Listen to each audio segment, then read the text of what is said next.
Then, a quick audio test. Somebody say something. I'm too paranoid after the other time. Hello. Perfect. All right. We now return to Fresh Meat in Prison Streets. And previously on, the party had infiltrated. Well, the party had infiltrated the party.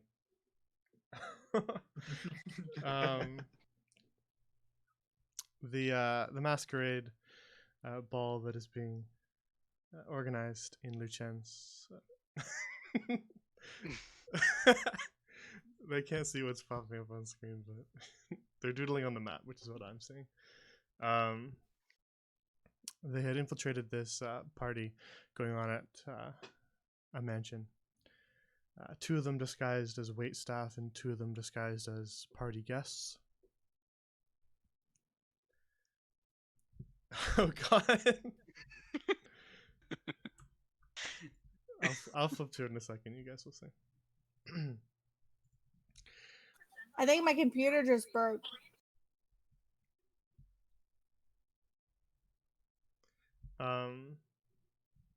But yeah, so they had infiltrated the party and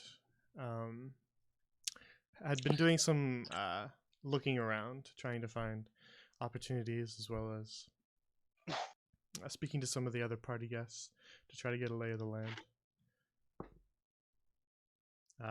As I believe they have two sort of major goals, which I guess you guys can tell me what your major goals are. I won't decide that for you.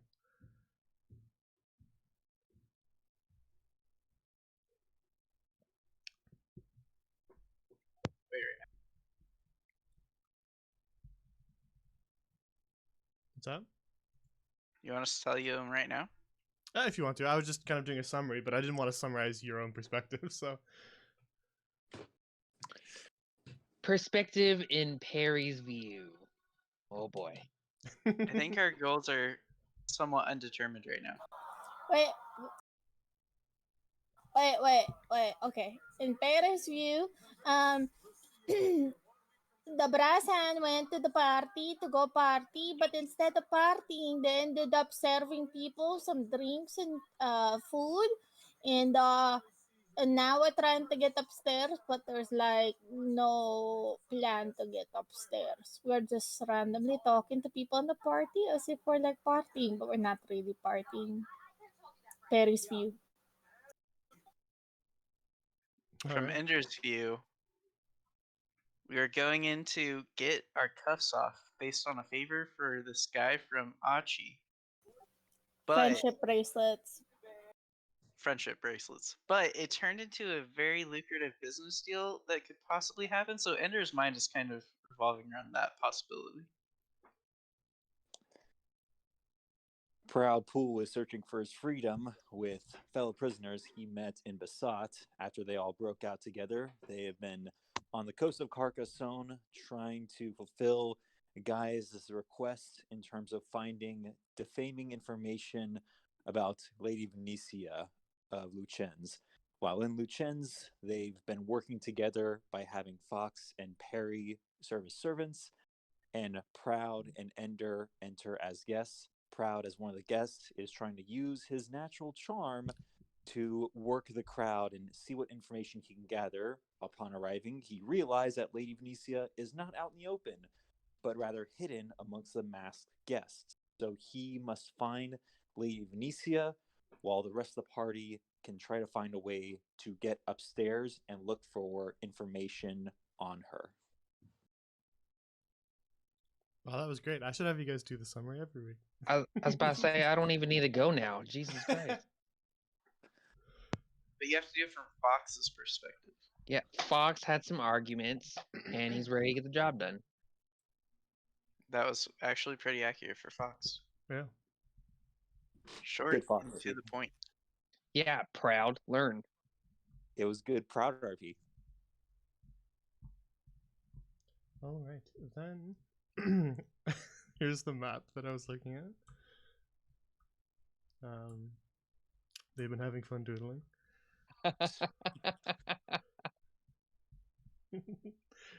But let's head on back. This is what happens when you plan too much. True fresh meat fans will understand that reference. Yeah, only OG fresh meat fans will get that one.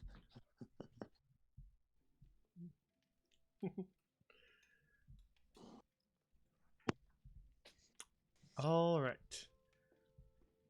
So we return to the mansion where the party is being held. And if I recall, we'd had some conversations with the people in the Great Hall as well as the people in the dining hall. And Perry and Ender were still in the dining hall. Perry was asking around for anything that any of the party guests might need. And Ender was mingling with some of the party guests. And Proud and Fox had sort of moved on to the other room. Fox disguised as waitstaff and also asking for anything that any guests might request. And Proud heading over to mingle with some of the people over in the lounge. So I guess you guys can decide who we pick up with, because I don't remember where we left off. Who wants to go first? Since everybody's kind of separated. Sure, I'll I go. vote for Proud. Oh, okay. Brad goes first. All right. Okay, Proud, you walk down the hall into a room furnished mostly with wood, bookshelves lining the walls, a small table on the right side, as well as a little rocking chair. Before you is a rather intricately woven rug in front of a warm fireplace that kind of bathes the whole room in an orange glow. Proud is. Oh, sorry. Off to your left is sort of a setup bar with another obvious member of the waitstaff in a butler's uniform standing behind it. Throughout the room, you can see several different people. The ones in masks appear to be party guests, and you can recognize Fox, of course, as well as a guard in the corner just kind of casually watching everyone. What do you do? Seeing Fox in his servant outfit, Proud will smirk, but then move over and try to engage with this guest. Excuse me. The guest that you approach is wearing very long black robes that cover pretty much all of their body, except for the bottom half of their face. You can see a nose and a mouth, and that's about it. They have very pale skin with a really intricate headdress. Yeah, it does kind of look like that, actually, now that you say that. And as you approach, the person they were facing the bar, but they turn towards you as you walk up.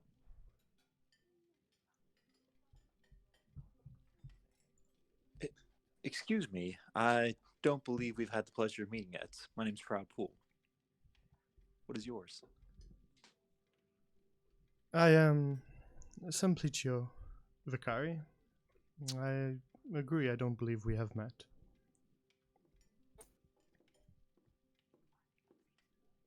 Gio Licari. Yes, no, I don't believe we have. It is my first time at this annual ball, however, so it is to be expected.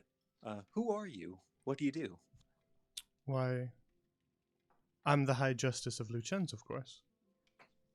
Ah, the High Justice of Lucens. Sounds very authoritative and important and powerful. Perhaps.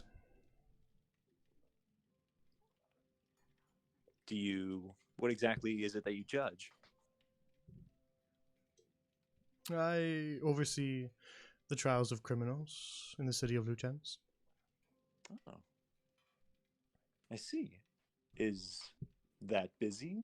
I understand there's a district that Lucens folk will call shady, but I haven't seen any outright crimes taking place. Hmm. We do seem to be at a, how do I put it, low season for crime in the city. Yes, and do you just judge only the city of Lucens? Your authority doesn't extend beyond the borders of the city? I am centralized in Lucens, yes. I see. I see. I was curious if you had heard anything about hmm, I was heard if you had heard anything about any criminal activity in Drosis.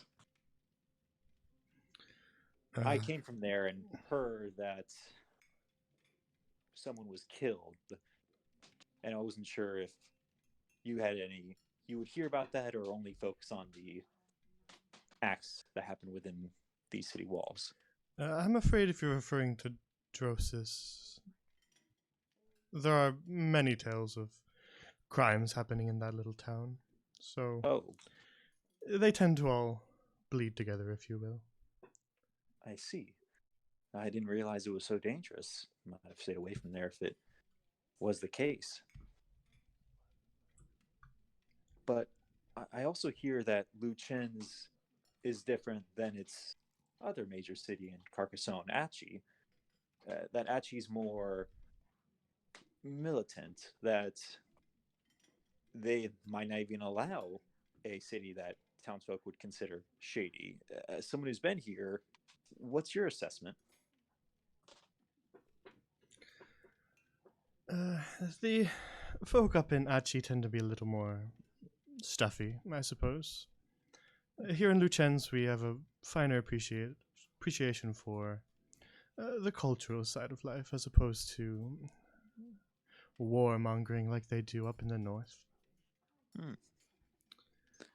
I see. And what cultural activities do you partake or enjoy in? Fine art, music, the opera. Hmm. Ah. Then you've enjoyed the harp playing so far tonight? I have, in fact. Marcia Lamacchia, she does have quite a name for herself, and it's well deserved from what I hear. I'm sorry, as well as who? It's well deserved from what I hear. Ah, yes. Ah, it sounds beautiful. It's really breathtaking to be in a city like this with so much beauty. But as someone with eye standing, I'm assuming you come to these often. Have you ever participated in the mass game that Lady Venetia apparently starts or creates? I've never been here before, so this is my first time experiencing it. I want to talk with at least everyone once to see if I could uncover the mystery. Ah, yes, the game. I participated briefly on my first attending of these sorts of events, but after a while I stopped. Oh, is it really that difficult? Some years it can be. What made you stop? Nothing in particular. I simply started attending the party for other reasons. Ah, well, what is your reason for attending the party then? If I'm here for my first time, I want to make sure I get the most out of it, you know? For myself, appearances mostly. Mm. This is something that I attend every year, so it can tend to be rather similar from year to year. I see. Well, if you're someone of high justice and you've been around the city of Lucens, maybe you can help me out, at least clear some names off lists of people I think maybe Lady Venetia's, hiding as tonight. I'm assuming Ida Grasso is a safe person I can cross off my list. Yes? I suppose I did hear she was attending this evening, though I haven't spoken with her yet. Ah. And do you know of other guests at this party? Well, Within this room is Gustav Galloway. Oh, really? Who's that? Um, the masked figure motions towards the corner over here. The gentleman that you see in the corner there. Oh, by himself though. Doesn't really seem like he's in a party mood. You can see sort of a masked figure standing against one of the bookshelves, with a drink in his hand, just kind of quietly watching. Wearing very ornate garb. And Simplicio says, "Ah, yes, I imagine he gets pestered with many business offers and attempts to form connections, so I suppose he's standing off on his own for a bit of silence every once in a while." Oh, well, understandable then. So you know of him. How do you know of him? Well, he's Gustav Galloway, of course. Well, someone who's a bit of a stranger, that even though that name might carry weight, it doesn't for this particular set of years. One of the wealthiest noblemen in all of Althea. Oh, that is prominent. He And is. this is first year attending. He's attended occasionally in the past, though he's mostly busy from what I understand with his businesses, so it's a patchy attendance record, if you will. I see. Well, I will try to speak to him at some point tonight, just to make sure he's not Phoenicia. You never know, right? A little piece of advice. Hmm. Don't begin the conversation with talk of business. He'll Huh. likely send you away. I don't have any business to speak about to begin with, so I hopefully can avoid that. But Good, I'll good. make sure to keep that in mind. Sorry? Good, of course. Yeah. I just imagine he's had quite enough of that, and it's probably not what he wants to hear. Oh, well, thank you for that friendly piece of advice, Simplicio. Of course. I appreciate our talks. But I feel like I've talked your ear off and almost interrogated you. A tad. Is there anything that you want to talk about? Well, I told you about my life, but where exactly are you from, and why are you attending this party? Well, I actually had, I mentioned I had brought up Drosis, but I've most recently come here. It's difficult to say I've come from any one place. A traveler of the road. I of see. sorts. But I came to Luchen's looking for the temple, and I had been given an invitation after helping the city of Drosis settle manor, opening up a port within the town that I'm sure helped move business along a little bit better for certain people higher up involved. So I was given an invitation by a very important person, and I was sent here. I see. But I've been, ever since then, I've enjoyed my time in the city of Luchen's. I have to say, it's pretty beautiful. The temple itself is really, divine is too simple and too obvious of a descriptor, but it is divine. It is a beautiful city. You're right. And I hope it stays that way for a long time. I do as well. Well, I think someone especially you, I can count on that, keeping it that way. You seem like an upstanding person. Well, thank you. I do my best to keep law and order in place in Luchen's. Oh, that's good to hear. Well,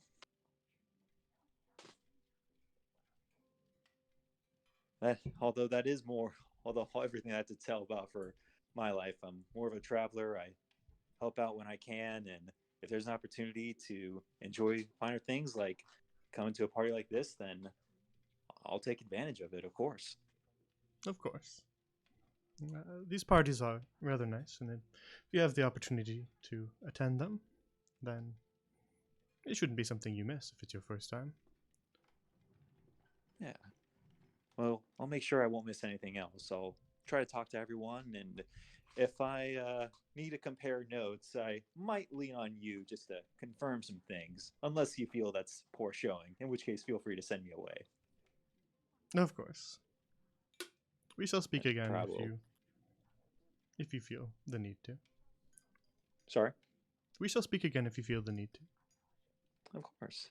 And with that, Simplicio, I will leave you to enjoy the rest of this party, and Prowl will leave the conversation. All right. Fox, the woman that you approach, she's got sort of a pale blonde hair and is wearing a golden mask that just covers her eyes to the point where you question if she can even see. She's standing at the table and just sort of holding a glass of the wine as you approach. Excuse me, ma'am. Do you need anything? No, I think I'm quite all right at the moment. You're one of the wait staff, correct? Yes, ma'am. My name is Pearl Colley. I was wondering, do you wait staff know the guest list?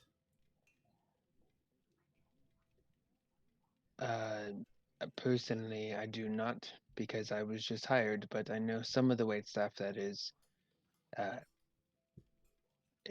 that stay past the events. They probably do. You mean the permanent staff?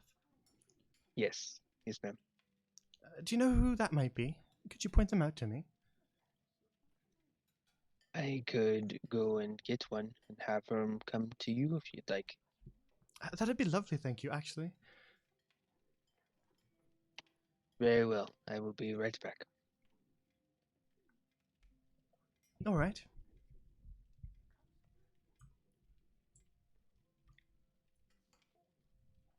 All right. In the other room, while Fox heads off to do what he's doing, we'll get to the other room. Ender, what are you up to? I am approaching these two fine women over here with my plate of food. All right. They were kind of talking quietly to themselves, but they look towards you as you approach. The lady of the house has fine taste, both in food and decor. The other woman, you see her nod, and she says, I agree. And the other woman, she pauses a moment and sort of gives a half-hearted nod. It's not bad. Nice to meet you. I don't believe we've met, says the other woman. Yes, how inappropriate. I mean, my name is Lavender. Well, it's nice to meet you, Lavender. She extends her hand, not to shake, but for you to kiss. Sure, I'll kiss her hand. Alright. I am Aaron Varora of the Varora family. And Pleasure. my friend here is Brucia of the Regatta family.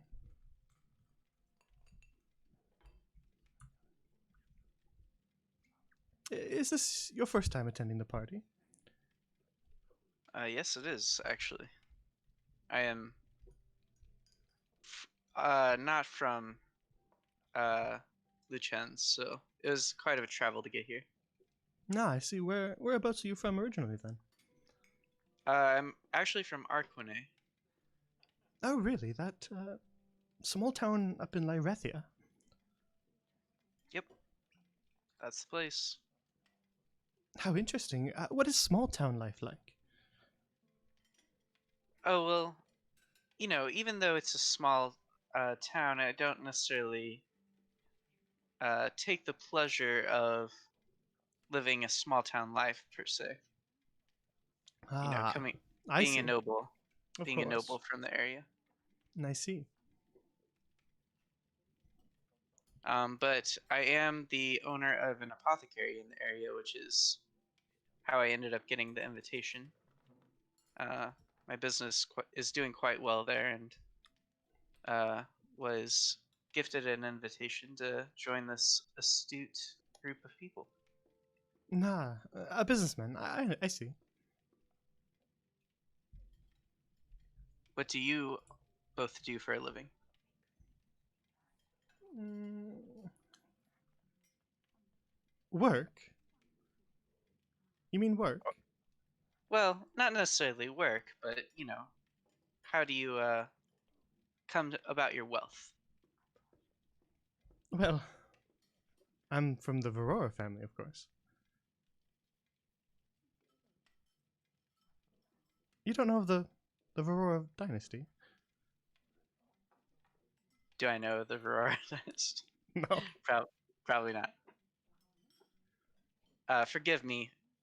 My ignorance is showing apparently, but I have not heard of your family. Well, I suppose if you're not from Luchens, then that does make a bit more sense.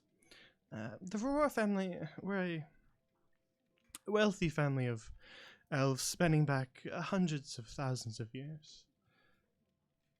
One of the elven noble families, of course.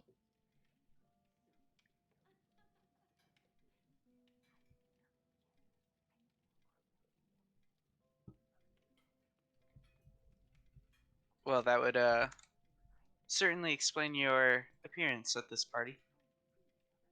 Indeed, the Varora family has extended an invitation every year. This year I decided to attend. Do you personally have ties to the lady?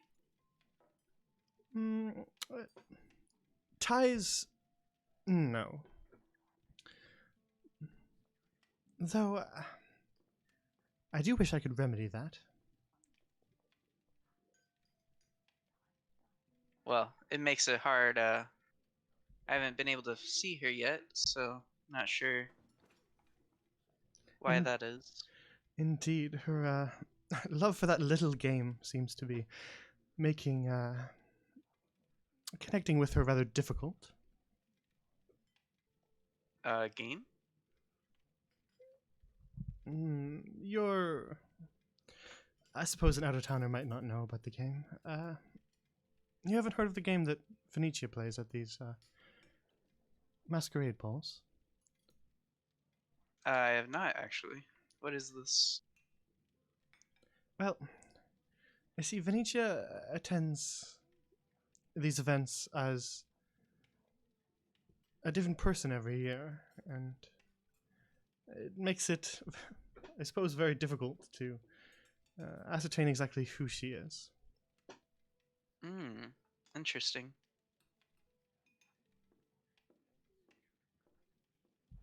So I Though, suppose me being a newcomer to the party makes me somewhat suspicious of being possibly Venetia herself.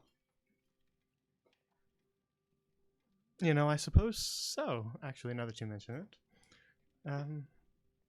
Though that would be rather impressive magic.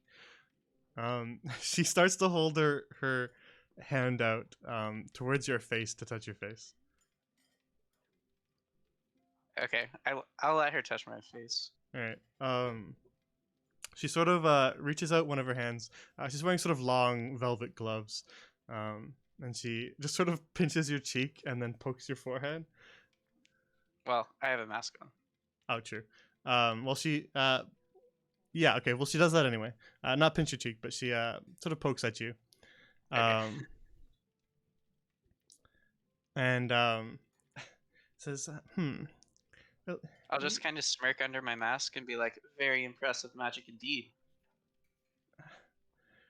I've yet to see any magic capable of a transformation quite like that, but I suppose it's not impossible. Well, if I'm not Venetia, who would you suspect could be? Well, I don't know. I suspect probably not Brucia here.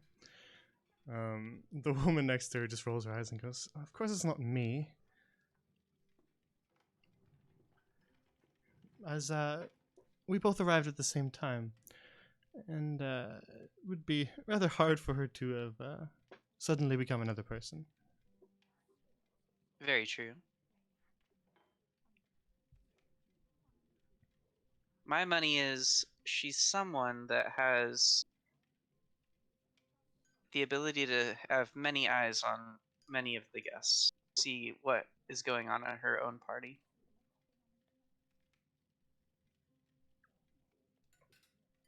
I suppose that does make sense.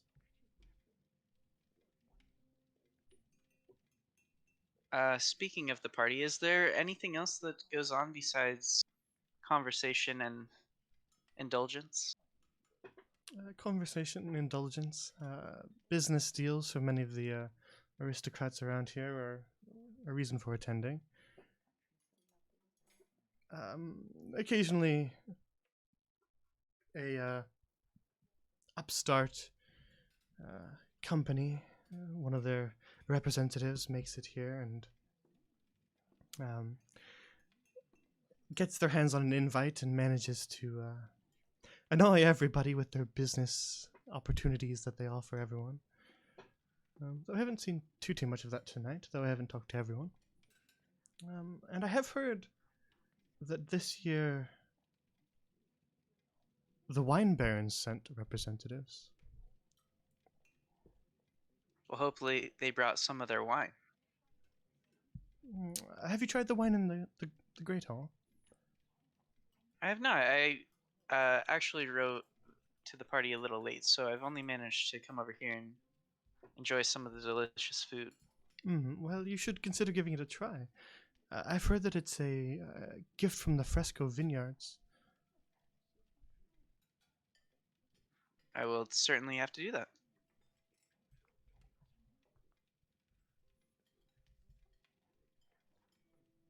It was a pleasure meeting both of you. Indeed, nice to meet you. Okay, I'll start making my way towards the other room.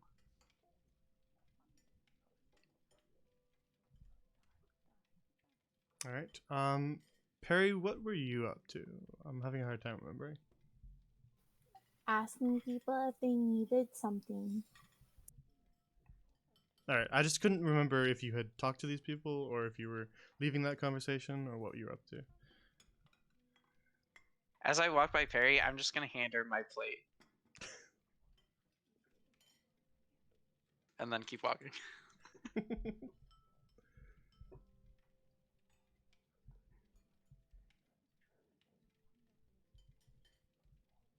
All right. Perry, what do you want to do then?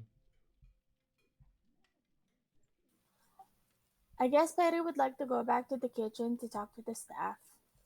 Okay.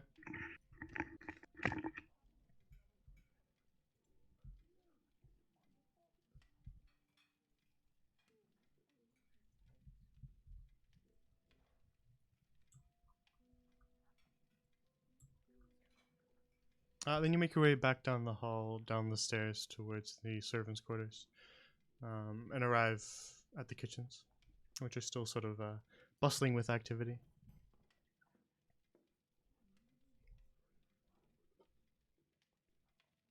Sorry, I was trying to move my token and I forgot I was still in the paintbrush. Yeah, I can see the little dabs of pink.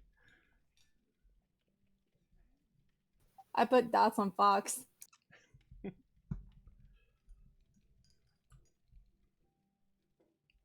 The wait staff are still bustling with activity as they prepare the food for the event. Hello, this is Perry reporting for duty. I already asked a lot of people if they were doing okay, and they said they were. So, is there anything else I can do for you?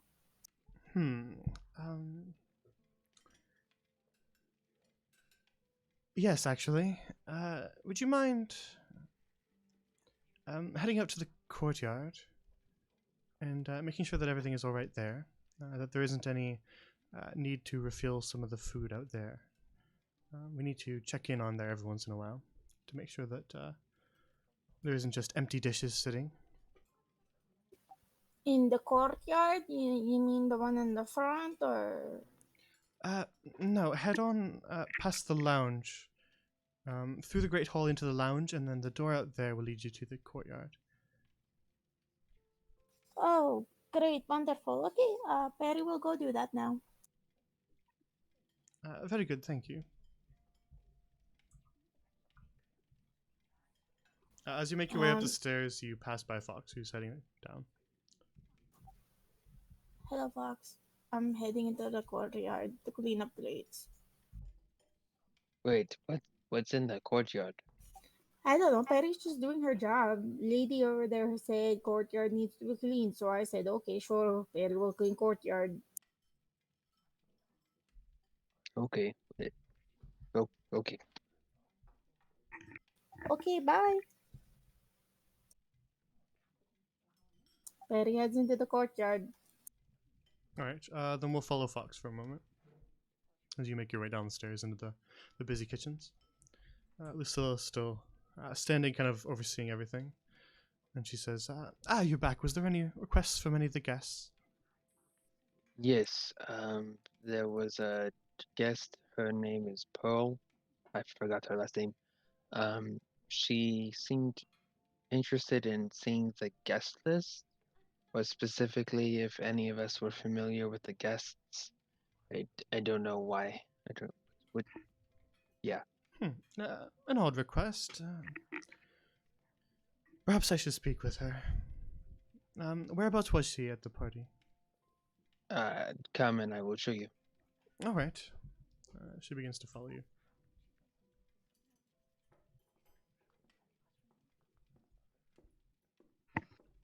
All right.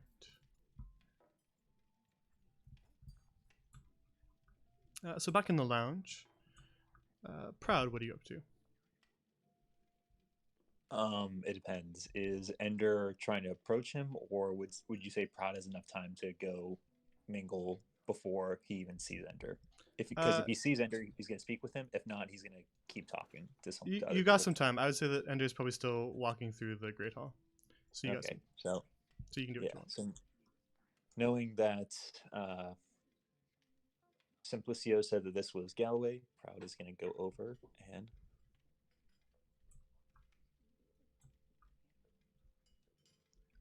Excuse me, sir. You can see the eyes from behind the mask. The mask is designed to almost look like a human face. Sort of decorated in gold with many feathers on his cap. It's probably the most extravagant outfit here. And you see his eyes follow you from behind the mask as you approach, and he says, I don't believe I've seen you here before. What's your name? My name is Proud Pool, and you, sir, I didn't know until a few seconds ago, are Galloway, apparently? I see my name precedes me. Gustav Galloway is in fact me. Gustav, well met. I heard you were from Al-Zahar, and I wanted to exchange maybe some stories on the road. Al-Zahar, no. I'm from Althea. Althea. Apologize. Misspoke. Or misheard, rather.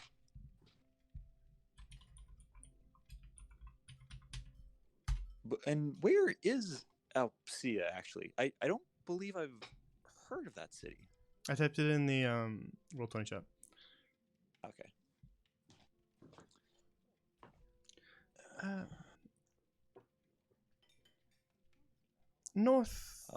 Northeast in Carcassonne. I know that Carcassonne has a reputation of being a seafaring country, but Althea is off in the middle of the landmass, so I understand why perhaps it slipped your attention. Yes. I'm much more of a coastal faring person myself. I see. Actually, not even on the coast, more into the water. so to speak. And what exactly is it that you do? One profession isn't enough to really encapsulate what it is I do. Just last week I helped a ship secure some cargo to the city of Lucens by being retainer on security in order to fend back any would-be assailants. I helped liberate the port town of Drosis and solved a murder case in the same day. I've even been known to travel among the different ports, traveling, sharing stories, just learning about what this continent has to offer. So I'm more interested in just anything that's noteworthy that could be found in Carcassonne or explored. I see. Drosis, you said. Yes. A hive of villainy, though I must admit, rather useful for trade operations. I can imagine so. The murder that I helped solve had shut down trade for at least a few days, and we were in a hurry to get here to Lucens, and along our way, we were told we couldn't pass, so we had to simply solve the case in order be to allow us to move on. So it was rewarding while at the same time necessary. Some of my underlings had told me about uh, the ceasing of trade operations in Torosis, and before I could investigate, it had solved itself. Are you telling me that was you? It was myself and another companion who you may see tonight. He's a human with a very bushy beard and a mask that looks more like an insect's face. It's a bit difficult to describe, but he's in a black robe with a very bushy beard. I think he stands out among the guests at the party. I see. Well, if I speak with him, then perhaps I will bring that up. Yeah, I believe it is a good conversation starter. But yes, we helped solve that.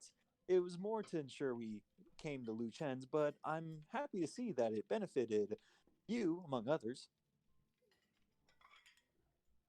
Uh, I suppose indeed it did benefit me. Saved me the trouble of having to send some of my own staff to investigate. Of course, at that case, the more time for you to relax and think about and looking forward to this party. I've enjoyed it so far. Indeed, Venetia always does hold a rather nice affair, even if I'm not always able to attend.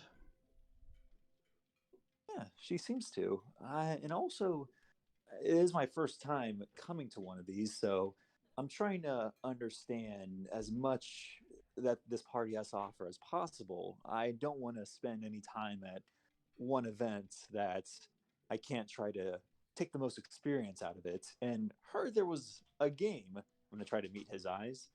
You probably can understand the question that's coming next, but as someone who can only see the pupils in your eyes, could you give me some insurance that you're not Lady Venetia? Hmm.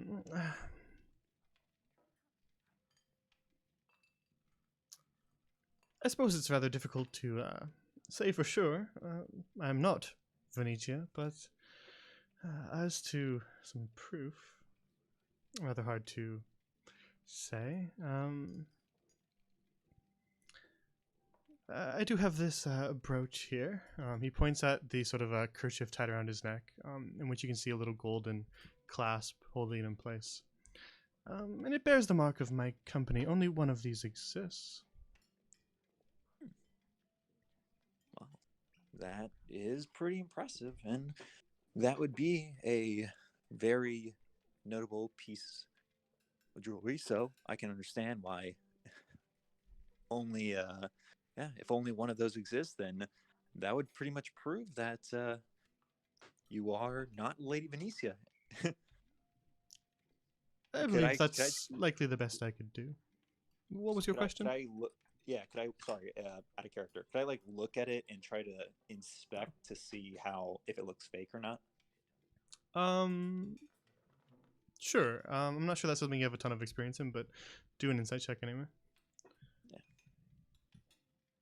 So for insight, that is a 14. You don't get the sense that he was lying about what he was saying. And from what you can tell, it does seem like a real a little brooch that he has pinned to his chest. I see. Well, honest Yahweh, it does look impressive, and I do believe that does clear you if I can trust your word that that is the only type of brooch that is out there, and not one that could be duplicated or put together as some sort of outfit for the lady to hide under. Yes, I suppose you will have to take my word on that. Well, I have no reason to mistrust you in any way, but I am a man of my word. of course. And if you were not the lady, then you've probably been at this party a few times. Who would you say, if you had to take a guess? I've attended sporadically throughout the years, so my perspective is probably a rather poor one. I can't say who the regular attendees are, as I'm not one myself. Let's see. Well, I guess then to move on to another topic, tell me more about Althea. Althea? A rather fine city. Archie and Lucens tend to get the attention of those who visit Carcassonne, but Althea's nestled right in the most bountiful part of Carcassonne. Many speak of the fishing operations out on the coast, but they don't know the true bountiful harvest that is to be had up closer to the mountains. Oh. Well, Althea is nestled right amongst the vineyards of the wine barons, of course. Oh. It is. Would that make you a wine baron? Or. No, I don't deal in wine. Oh. Oh, okay. Then yeah, what do you sell if you don't deal in wine? I have my hands in all sorts of things. Spice trades from the deserts, precious metals from the mountains.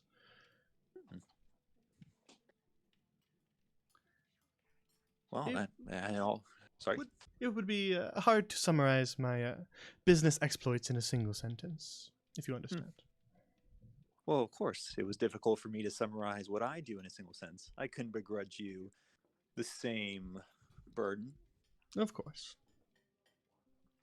Well, if you have need of any extra muscle or anyone that can get jobs done that others can't, or to get jobs done at a quick pace, I and my companions could be available depending on what's needed. I understand that you're likely had your ears talked off by talks of business, but I'd rather you come to us as more better acquaintances that with time and nurtured relationship could grow into partners. Well, you are right that I have my ears talked off at these events, and in truth, that is why I tend to avoid them. But I sense something a little bit different in you. You're not the usual upstart aristocrat, new money who wants to make a quick buck off of my fortunes. You're a tad different, a little more honesty to you. So I'll consider it. Yeah. I mean, look, I wouldn't begrudge if I wouldn't, I would love to make a quick buck, but if I am going to, I want to make sure that it's mutually beneficial and it's something that I enjoy doing rather than just something that can make a quick buck. So I understand what you're coming from, and I'd look forward to any potential dealings should you wish to continue those. Of course. Word of advice to you. We'd all love to make a quick buck, but long term fortune is where actual power rests. That is true. These are factual words that no one would be able to deny nor disagree with. And I feel the same way. Proudpool will then tip the cap and raise the glass and then walk away from that conversation. All right. Enter, what are you up to? Going to get a drink. Okay. You stop by the table in the Great Hall to grab a glass of the wine. Oh, actually, I or was were going you- to go up in here because Okay, the yeah, two gotcha. ladies told me to look for the fresco wine. I'm not sure if that is or not, but All right. go up to the bar. Excuse me. The man behind the bar is wearing the same butler's outfit that Fox is wearing. He has long silver hair tied back behind his head, but he looks rather young to have such gray hair. And he says, "Yes, how can I help you, sir?" I was curious as to where I could find the fresco wines. Well, I do have a bottle back here, but they are serving the fresco wine out in the Great Hall. You must have walked right past it. Oh, how stupid of me. I wasn't even paying attention, I guess. So much going on at this party, it's easy to overlook things. No, of course, sir. There is many resplendent delights to be observed at the party, and it is very easy to miss one small thing. Certainly not your fault, sir. Are there different kinds, or is it all the same? The wine being served out in the Great Hall is Comet wine from the Fresco Vineyards. Between you and me, sir, rather a rare thing to get your hands on. Well, then I better go get my hands on it. This would be quite an opportunity, and I'd hate for you to miss it. Thank you for your assistance. And of course, sir. Okay, I'll walk back out. Grab a glass of wine. All right, Perry. As you're grabbing wine, I just want to get back to Perry for a sec. Yeah. Perry, you make your way up from the kitchens, and you are heading towards, The courtyard. of course. So you make your way through the Great Hall, and you pass by Ender, seems to be getting some wine from the large table set up in the Great Hall. I'm explicitly standing with my back towards Luna, so she can't see me. All right. Hello, Mr. Guard. Is this the way to the courtyard? He looks you up and down in your maid uniform and goes, one of the new hires, eh? No, this leads out front. You want to go. And he hooks his head off towards the hall over here. You want to go through the lounge. That'll bring you right to the courtyard. Thank you, kind guard. Okay, new hire is gonna go that way now. Thank you. All right. Ay, Ender. Perry mumbles as she walks away. All right. As you pass through the much warmer lounge with a fire lit, furnished with wood, you can see a door kind of off to your left, on the left side of the fireplace. Hi, Proud. Perry mumbles as she walks past them. Hey, Perry. Perry goes out into the courtyard. All right.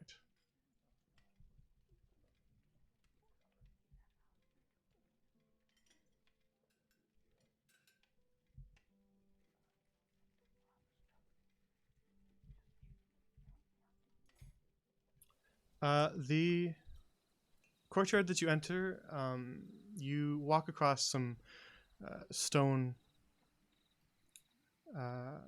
steps out towards a fountain that slowly trickles in the middle of the courtyard. There's kind of flowers planted everywhere, and immediately on your left and right as you exit are these two sort of large lanterns. You can see past the fountain two tables that have been set up with tablecloths on them. And there's a group of people talking, sort of surrounding one of the tables, all wearing masks.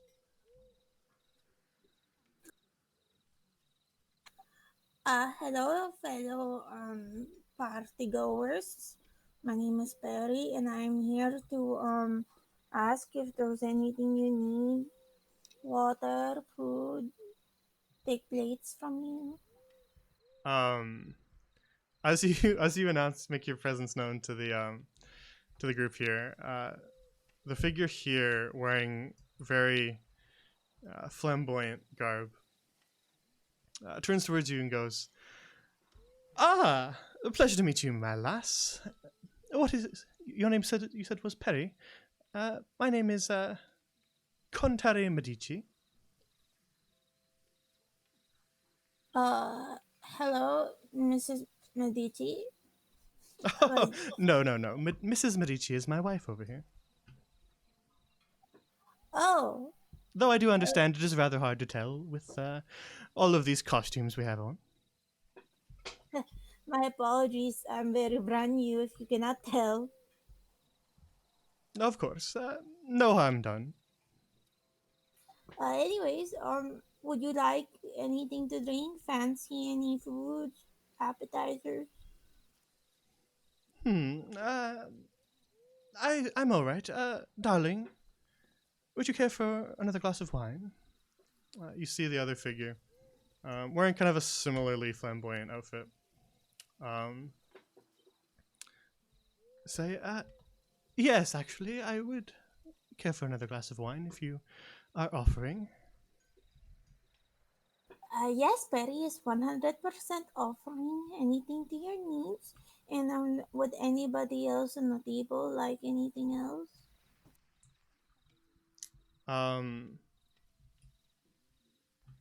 The masked figure on the far end of the table says, "Oh no, I'm quite fine, thank you." And the woman who's wearing sort of half of a mask as she turns to face you, says, "Yes, actually, I'm done with this dish. If you wouldn't mind bringing it back to the kitchen." Yes, I can take it, and then I will be back in one moment. Thank you. She hands you the plate. That's kind of it's a plate that has sort of some cutlery left over on it, and she hands it to you. Thank you. And Perry shall excuse herself, and I will be back one moment. Perry walks away towards the kitchen, back into the mansion. All right, Perry, as you are walking kind of along the stone path here, you can see upwards and on your right, there's a balcony.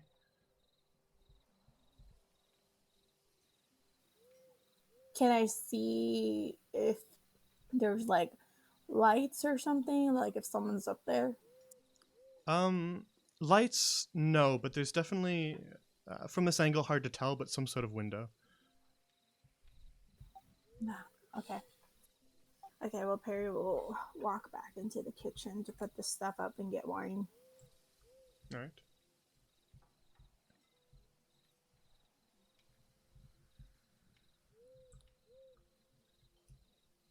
Back in the Great Hall, you, Perry, you return, and now you can see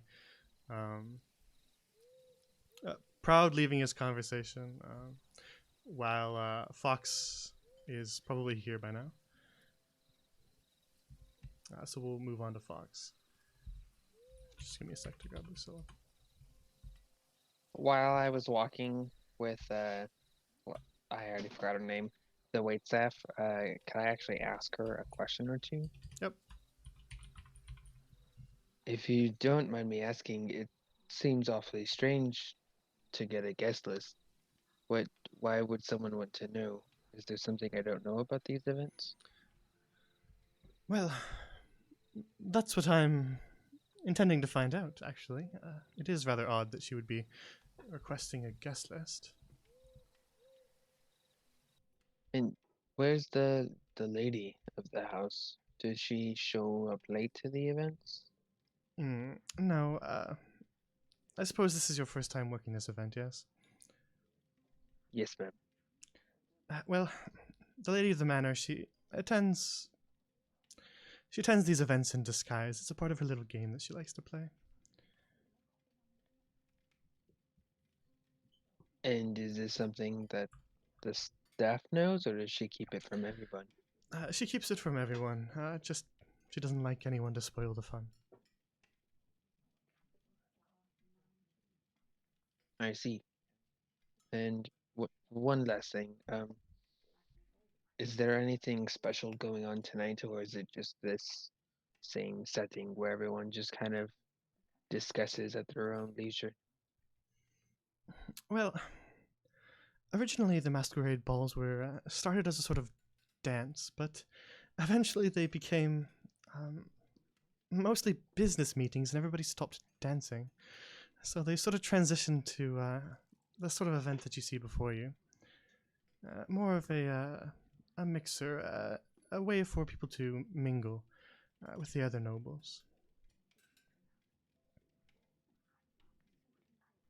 But the lady was adamant that she keeps her game going, so it persists even though the event has shifted slightly over the years. I see. Well, the lady who was asking is actually right over here. Miss Pearl, here is someone who's on the permanent staff. Lucilla gives her like a small bow as she walks up and says, I am Lucilla. I am on the permanent staff here at the manor. I understand that there was something you wanted. And Pearl says, oh, yes, well, I was actually just wondering if I could see the guest list. Well, I was just wondering if there was a certain person here attending, and I didn't want to make a fool of myself by just walking around asking what everyone's names are. So I just wanted to confirm if they were actually here first, if that makes sense. I see. Well, typically we reserve the guest list to only the permanent staff, and the guest book itself is for the end of the event. Ma'am, who are you looking to see if was attending? Well, she drops her voice from here, but Fox, you can still read her lips. Well, I heard that Decius Octavian was at this event, and from what I've heard, he's quite the eligible bachelor, and I wanted to get to know him a little bit better. So I just wanted to make sure that he was actually here first. I didn't want to make a fool of myself. And Lucilla just kind of you see from behind her body language, you can tell that she just sighed. She goes, yes, ma'am. I believe that Decius Octavian is in attendance. I believe he's somewhere in the dining hall. But I'm afraid I can't give you access to the guest list at this moment. I see. Thank you. Perhaps I'll head over to the dining hall then. Thank you for your help, Lucilla. And then she begins to leave the conversation and walk past you, Fox.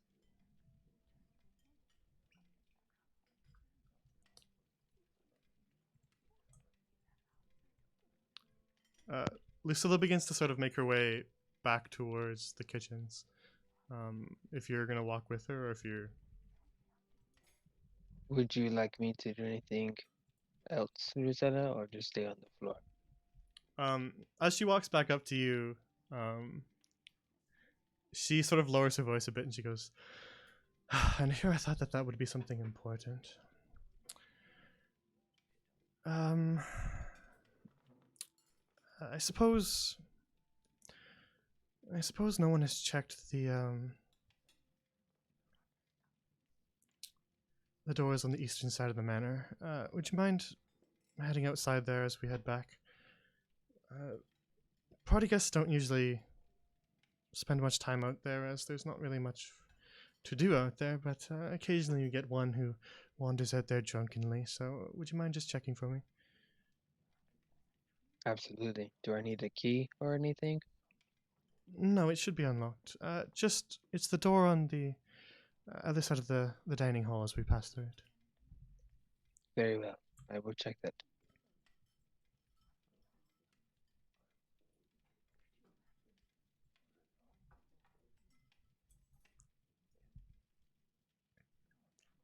Um, Proud. After Perry walks by you to head outside, what do you do? Actually, the woman by the fireplace gives you a very subtle motion to approach her. Just the slightest little hand motion that you recognize. Proud, with an eyebrow raised, and will slowly walk over. How do I unsnap myself from the grid? Hold Alt. Okay.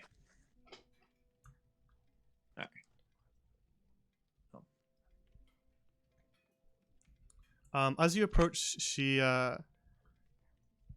lowers her voice a little bit. She doesn't speak very loudly. She's wearing a pretty elaborate looking mask. She's got sort of pale skin and long black hair tied out behind her head. But her mask is sort of shaped into a scorpion. No. And she says, "Sorry to bother you, but I couldn't help but notice you were talking to Gustav Galway."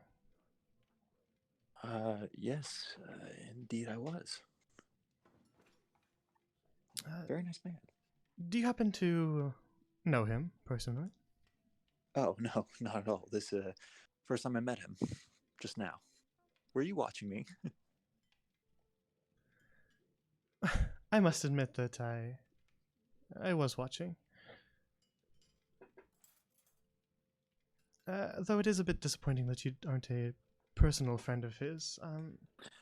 I was trying to find a way to introduce myself to him. Well, I may be able to do that, although it may be awkward as we've been in the room and he's likely seen me walk over here, so I can do it later in the evening, but before I consider that, could I ask the reason? Well, mostly business.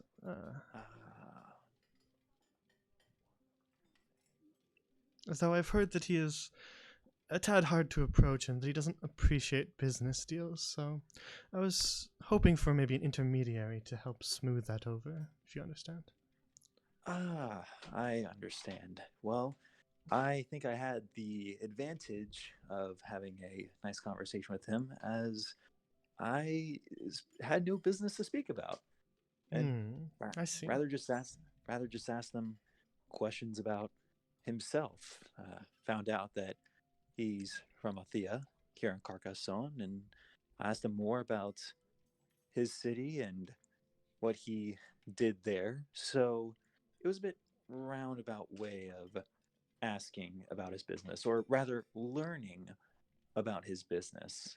But yeah, I feel that if you were to approach it as a normal conversation and didn't bring up business, but rather just went to have a conversation person to person and offer a chance to meet up in the future, that may be your best approach. I don't know if you're going to get a handshake at a party like this. He gave the impression he had not been coming to this because of the hounding of business he had been receiving.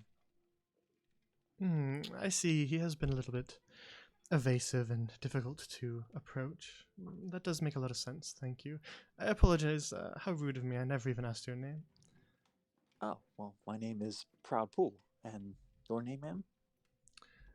My name is Serpion Chiaramella. Okay, yeah. Okay, there you go. Serpion. Well, in the very case, it may make sense to have maybe an intermediary, perhaps have you approach differently than you might have expected when you walked into the manor. But tell me more about your business. Maybe getting business talk out of the way can help get the conversation practice in. Well,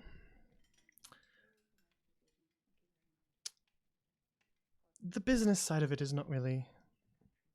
It's difficult to explain. You see, I'm heir to the Chiaramella fortune, and I'm here on behalf of my father. Oh, And truly, the business deal is for him, more so than myself. oh, Though, I see. with Galway being evasive as of late, it is rather difficult to speak with him, so my father has had no luck. Hence why I am here to try my own luck. I see. So generally evasive, not even in the sense that unapproachable at a party may be meant for frivolity as opposed to business. Yes, well, from what I've heard from my father, he is rather set into his own businesses and unwilling to approach others for opportunities. And my father believes he has quite the opportunity to offer him, and yet he's gotten absolutely no leeway with the man. I see. Well, if you don't mind me asking, what is that opportunity?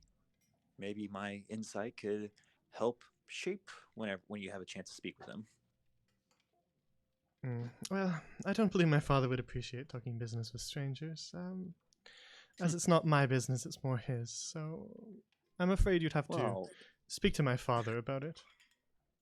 unless your father's attending this party, I don't know if I'll have a chance to speak with him. And I'm not trying to pry. If you don't wish to speak to someone not involved, I can understand. Although, if you want a chance to speak with Galloway about business, speaking about it more with someone who's had a conversation with him could open up.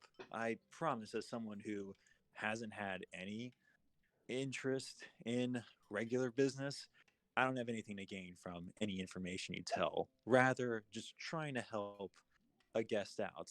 Besides, it might be more productive than looking at a fireplace for a little longer. I see. Well, to put it vaguely, my father has developed a new method for efficient mining based on the best aspects of dwarven mining as well as human mining. And I believe that it can revolutionize how mining operations are performed up in the mountains near Althea.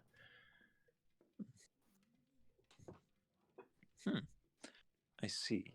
He did mention that part of his business was the mining of metals, so it would seem to have some use into the business he have. All right, well, what's the big innovation between the dwarven mining and human mining? I'm afraid that's the part that I can't tell you. Business Uh, secrets are business secrets, of course. If it was common knowledge, then it wouldn't be much of a business opportunity at all, would it? well, that depends. If it's a service that only your father can offer, then it doesn't really matter who you tell, as long as he's the only one that could actually pull it off. If you're withholding the information, that would infer that anyone could pull off this opportunity. So in any case, it might actually be more prudent to keep that information for yourself and have your father start his own business with the mining and the secret. Because if Galloway could use it, who's to say that he could just take the information that you give him and just use it for himself? I see you're rather unfamiliar with how business works in Althea. Unless you're willing to explain more, it appears I am. Well, Galloway has a well-recognized name for a reason. Most business that occurs in Althea that isn't small shops is tied to him in some way. He has his fingers in everything. Any sort of competition that seems to arise in that location very quickly ends up bankrupt. Now, I would never insinuate that he is causing any of that, but Oh, it certainly does benefit him. I see. Well, that does illuminate a little more.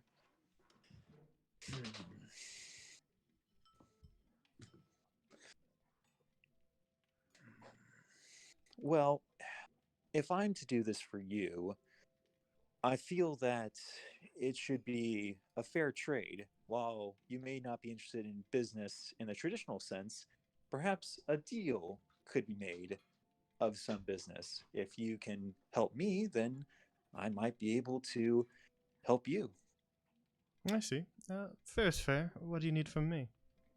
Well, first, to give some context, have you been to this ball or party before? Hmm, only ever once, and it was with my father when I was a little younger. Oh, okay. You may not be familiar. Well, actually, you might be. Are you familiar with the game that the Lady Venetia apparently plays? I am. Ah, well then, the favor is rather if you could help confirm who among the guests is Lady Venetia.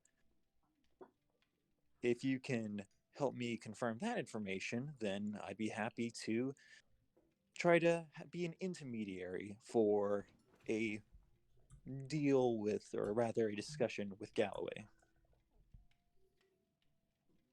Hmm. I suppose I can do my best. What exactly did you want to know then? Well, you mentioned you're from Althea, so, or actually, are you from Althea? Are you from Carcassonne? I am from Carcassonne, but All right. my family is from here in Lucens. Okay, perfect. Then you actually can very much help me out. You can do a couple things for me. You could help me confirm that certain people are not Lady Venetia and rather just guests attending Carcassonne, and others who maybe don't have any history in Carcassonne could be potential suspects that could end up being a Lady Venetia. Hmm. So I was curious. I suppose I Um, can do my best. so what Proud wants to do is, since he looked at all the names in the guest book Mhm. earlier in the evening, he wanted to tell the names to her and see how many she recognizes as people from Lucens that could be easily confirmed, like their identities, or if she's like heard of them.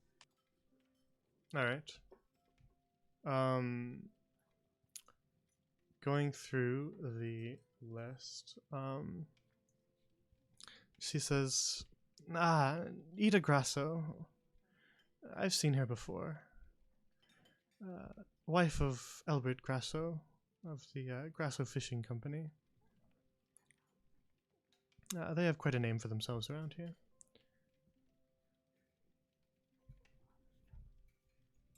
Right. And then And Galway, of course, I'd recognize those eyes anywhere.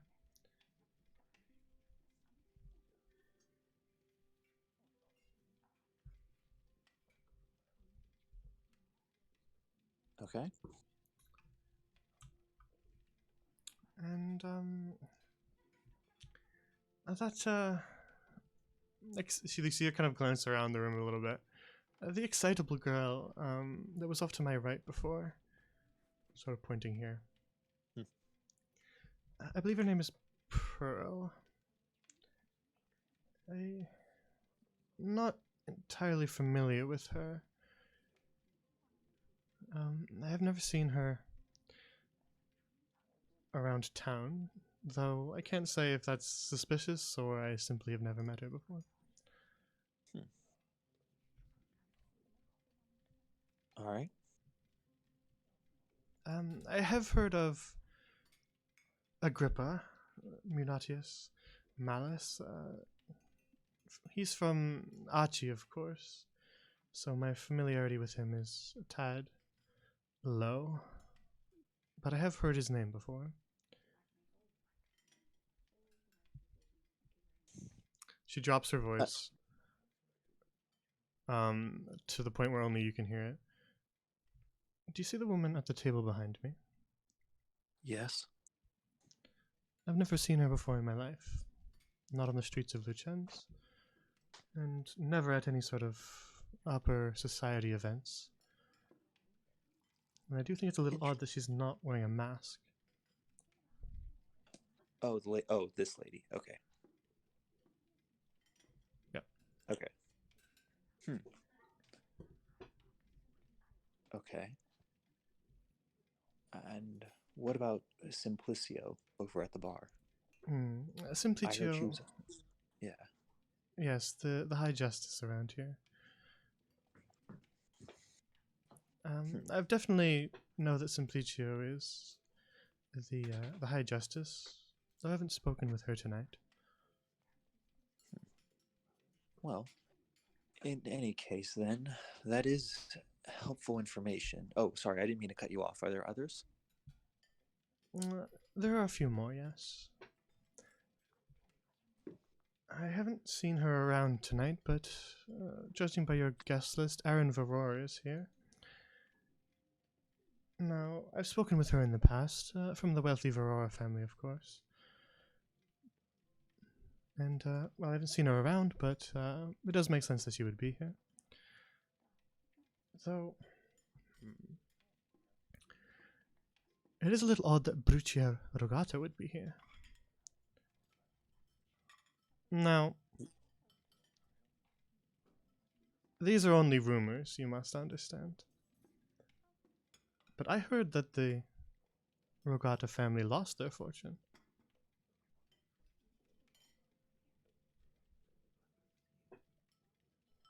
So her appearance at this ball is surprising. It is a little bit, yes. I didn't think that someone who's no longer of the noble sort would be on the guest list, but here she is. I see.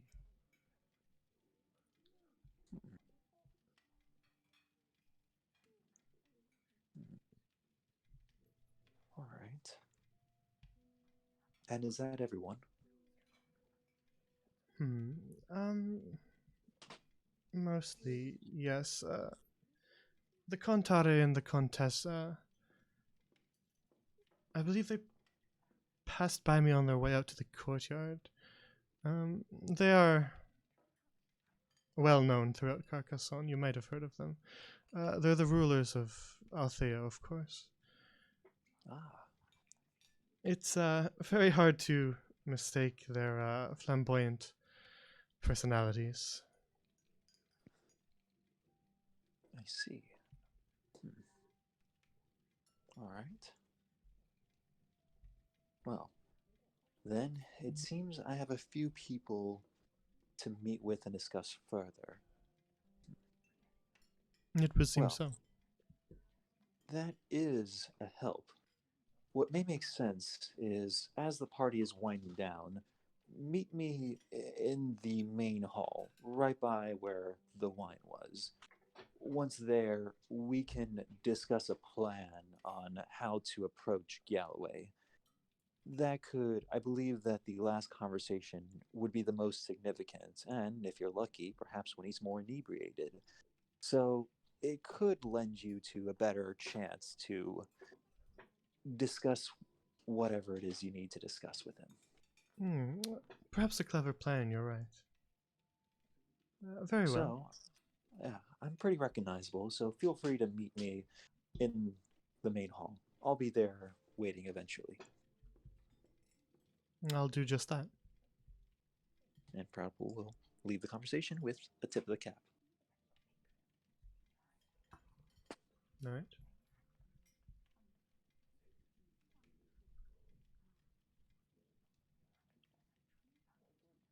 Who wants to go next? Ender? We haven't talked to you in a while.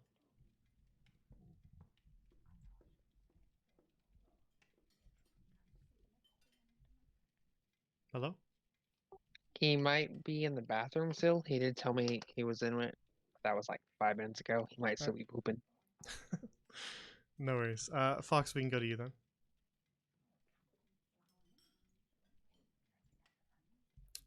So Lucilla is heading back towards the kitchens. Are you going with her?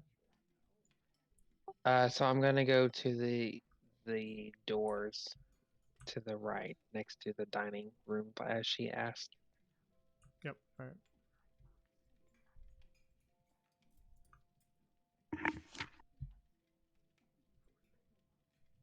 Oops. Hold on.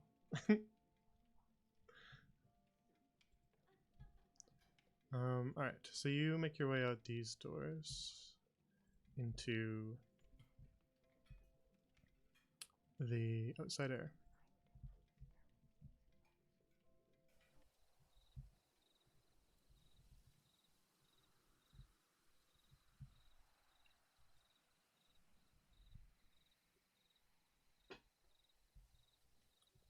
Before you can see the fence that lines the perimeter of the manor. There's sort of bushes and flowers planted throughout the yard. And these two sort of lanterns off to your left and right as you exit the building. The first thing your attention is drawn to is a guard just kind of casually standing on your right. And then a woman off to your left who is just kind of standing facing off in this direction, just ever so slightly looking up towards the sky, and sipping on some wine.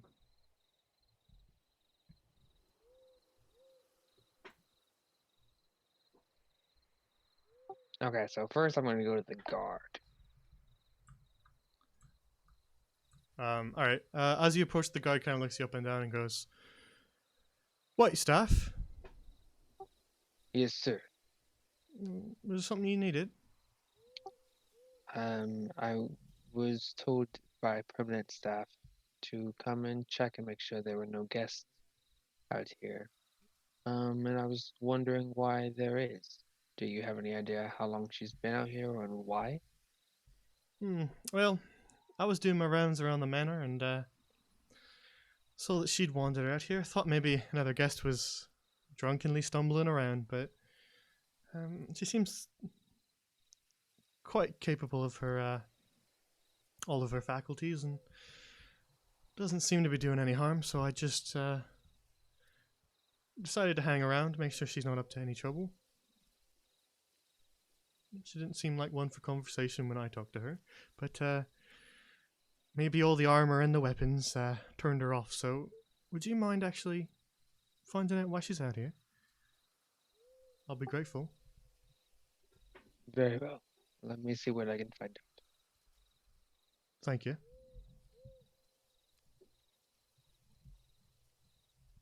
Fox, as you approach the woman, she's wearing sort of a long black dress.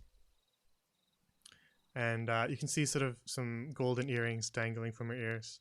And she's wearing a very, very wide-brimmed hat that as you approach, you realize that you can't see her face because of the hat. You can only really see her mouth. And as she turns towards you, you realize that no matter what angle she's facing, the hat perfectly blocks her face. But she turns towards you and goes, "Oh, hello, dear. Can I help you?" Actually, I was coming to see if I could be of any assistance to you. Oh, really? Yes, Vene- ma'am. Venetia does hold rather nice events. We have waiters at our beck and call, right? Yes, ma'am. Only the best. Well, I was just enjoying the night air. And a glass of this wine, supposedly from the Fresco Vineyards. I must say I'm not impressed. What wine are you accustomed to?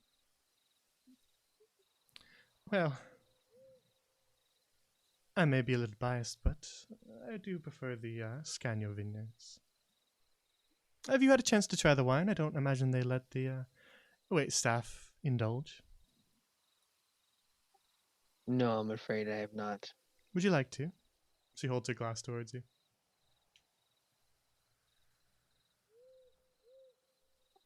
Are you sure that's okay? I won't tell if you don't. Fox will carefully take the glass and have a sip. All right. It's not what you're used to, as far as alcohols, but it is clearly a very fine wine. Now, what do you And think? This was the wine that she didn't really care for. Yes. Well, what do you think? It's interesting. Not something I am accustomed to, but it has its charm, I suppose. That's what I seem to hear from everyone. The folk around here just can't get enough of their comet wine. Truly perplexing, to tell the truth. I don't believe it's anywhere near as fine as what we have at the Scagno Vineyards. She's sort of almost talking to herself at this point. Are you from that vineyard? She turns back towards you as you say that. She says, "Oh, was I talking out loud again?" Well, no harm in it. Yes, I'm a representative for Cyprian Scagno at tonight's event. You see, he's a very busy man, and he can't always attend things in person. I see. So I've heard a lot of what goes around here is business. So is there a particular person you have in mind for business? Well, the reason why I'm at this event is I heard that there would be representatives from the other vineyards as well. You wouldn't happen to know who they might be?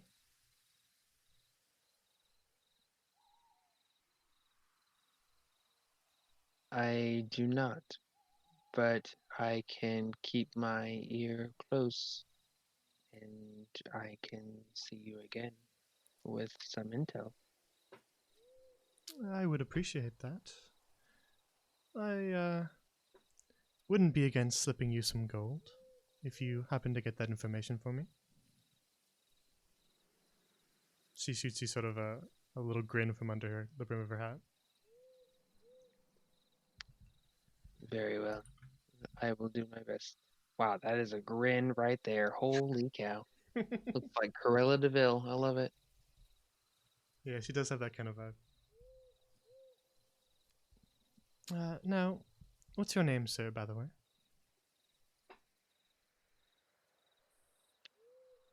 My name is Takeshi. Doesn't sound like the sort of name that's from around here.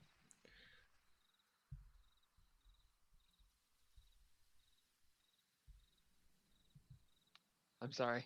I forgot that I was going by Ted, so I forgot. I did not hear the question. That's fine. Pick which one you want to have said, I guess. No, it's fine. I can go with Takeshi. What Okay. was her question now? She said, doesn't sound like the sort of name that's from around here. Yes. I'm not from this region or continent, really. Have you heard of the Shimmering Isles? I have heard of the Glimmering Isles, though I haven't been myself. My name is Shalia Merithil, by the way. Pleasure to meet you, Sharia. I am Takeshi Mori of Ikamura.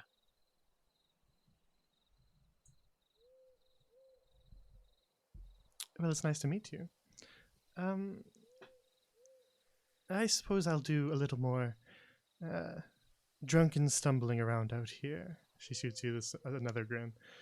Come on back if you have the information I was looking for. Of course, I'll keep my eye out then, Thank you ever so much, darling. and thank you.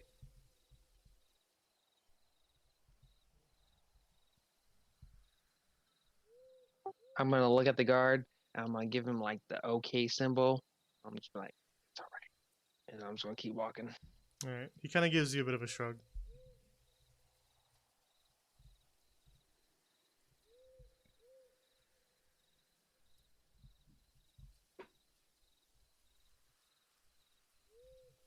All right. Is Ender back? I'm back. I'm going outside. Okay. Then Ender, you make your way out into the western courtyard.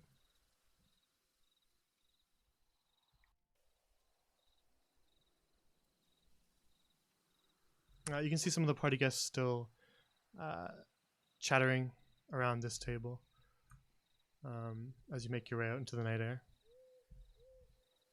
Okay. I'll just casually walk around the pond and get about here, and then just see what I can hear. Kind of like looking into the fountain. The flamboyant fellow is very loudly telling a story about a lucrative business deal that he was offered, that he decided to accept on purely a whim, that looked like it was going poorly and then ended up making him quite a bit of money. And they all kind of chuckle from time to time. And then as you sort of loiter, you see the woman here look across and make eye contact with you and says, "Oh, hello there. Would you care to join us?" I kind of look like around me to see if anyone's behind me. Then I walk over to the table. Sure. You seem to be having a good time out here. Yes, I suppose we are. What's your name? Lavender. It's a pleasure to meet all of you. Indeed. Well, if introductions are in order, my name is Elizabeth. Elizabeth Paoletti. And, well, the flamboyant fellows at this table are the Contare and Contessa Medici, though I don't imagine they need much introduction.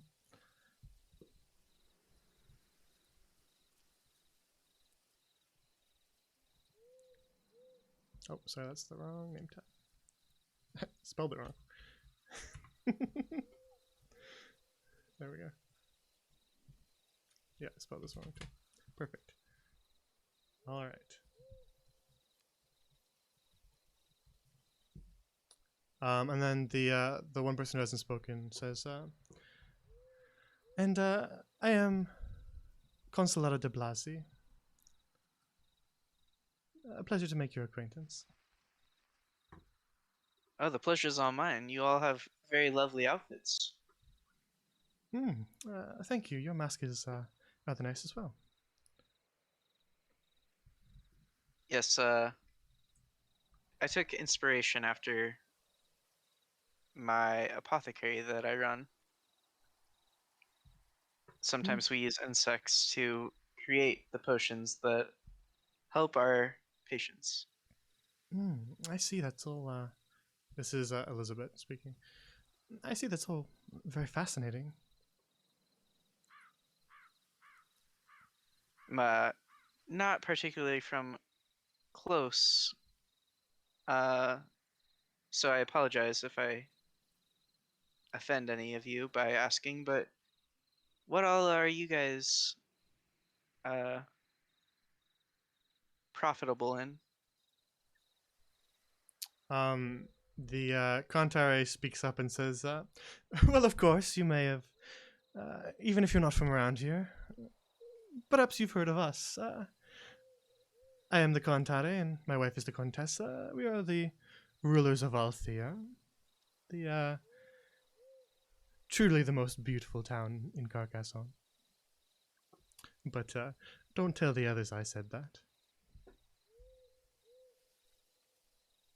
Oh, don't worry about that. My mouth is sealed shut. Consolata speaks up and says, "I'm actually from Althea as well. I own a mining company up in Althea." Interesting. Don't imagine you may have heard of us, the de Blasi Mining Company. I might have heard about that in passing a few times. Well, that does make me happy, I suppose. What with Galway up there, sometimes we get overlooked, but Elizabeth speaks up and says, "I am a representative of sorts, here on behalf of the Fresco Vineyards. I don't suppose you've tried the wine?" Oh, I have indeed. I'm holding I hold up my glass that I got off the table. No, It's- very good. It is very, very delectable. Very fine wine. The Kantari speaks up. "Indeed, my boy, it is quite a rarity and a lovely thing to have at this event." Elizabeth says, "Yes, that was a gift on behalf of Ariadne herself." Yes, it was very generous of you to provide that for the party. "Indeed. Well, we like to offer our best, and the Comet wine is our best."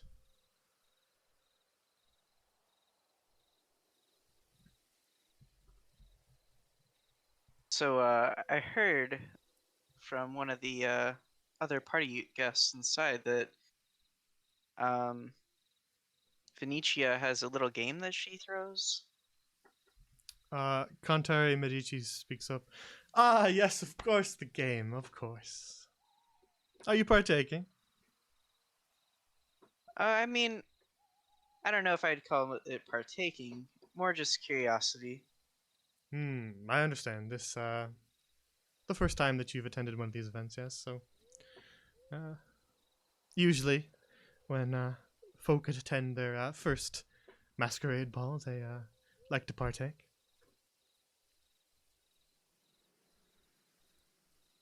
By partaking, do you mean trying to solve the mystery, or playing along as if they could be Venetia herself? By partake, I mean solving the mystery, of course. Both seem like interesting endeavors either way. Could Yes, have a little it's, bit of fun if people are also playing along. it's all quite a lot of fun. Has anyone ever succeeded at solving the game before? I've heard that there are those who succeeded, though I've never seen it myself. And, well, detective work is not exactly my specialty, so I've never had much luck myself. Okay, as they've been talking to me, can I make an insight check to see how I want to see how well each of them know each other, or like how much their chemistry is, because they're all from Althea, right? Elizabeth is not. Okay. She's from the. Where's she from? She never really said. Okay. But Well, yeah, make an insight can I check still anyway. do that? Yeah, Yeah. of course. Okay. Insight. Oh my god. A 10. All right. Yeah, with a 10, you don't get any sort of like real impression either way. But a general sort of impression as you walked up, they do seem to all get along quite well as they were all laughing. There's no sort of tension at the table, Right. which makes sense if they seem to know each other. But other than that, you don't get any sort of vibe either way. Okay. Well, I'm curious. Has any of you ever heard of my apothecary, the Blazing Sun? Consolata speaks up. No, I don't believe I have. Where exactly did you say it was again? It's in Arquine. It's quite far from here, but I didn't know if Yes, that is quite far. our rising success had made it across the continent to Lucens yet.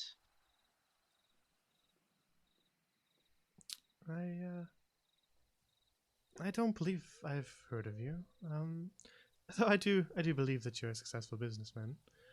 You certainly look the part. Well, thank you.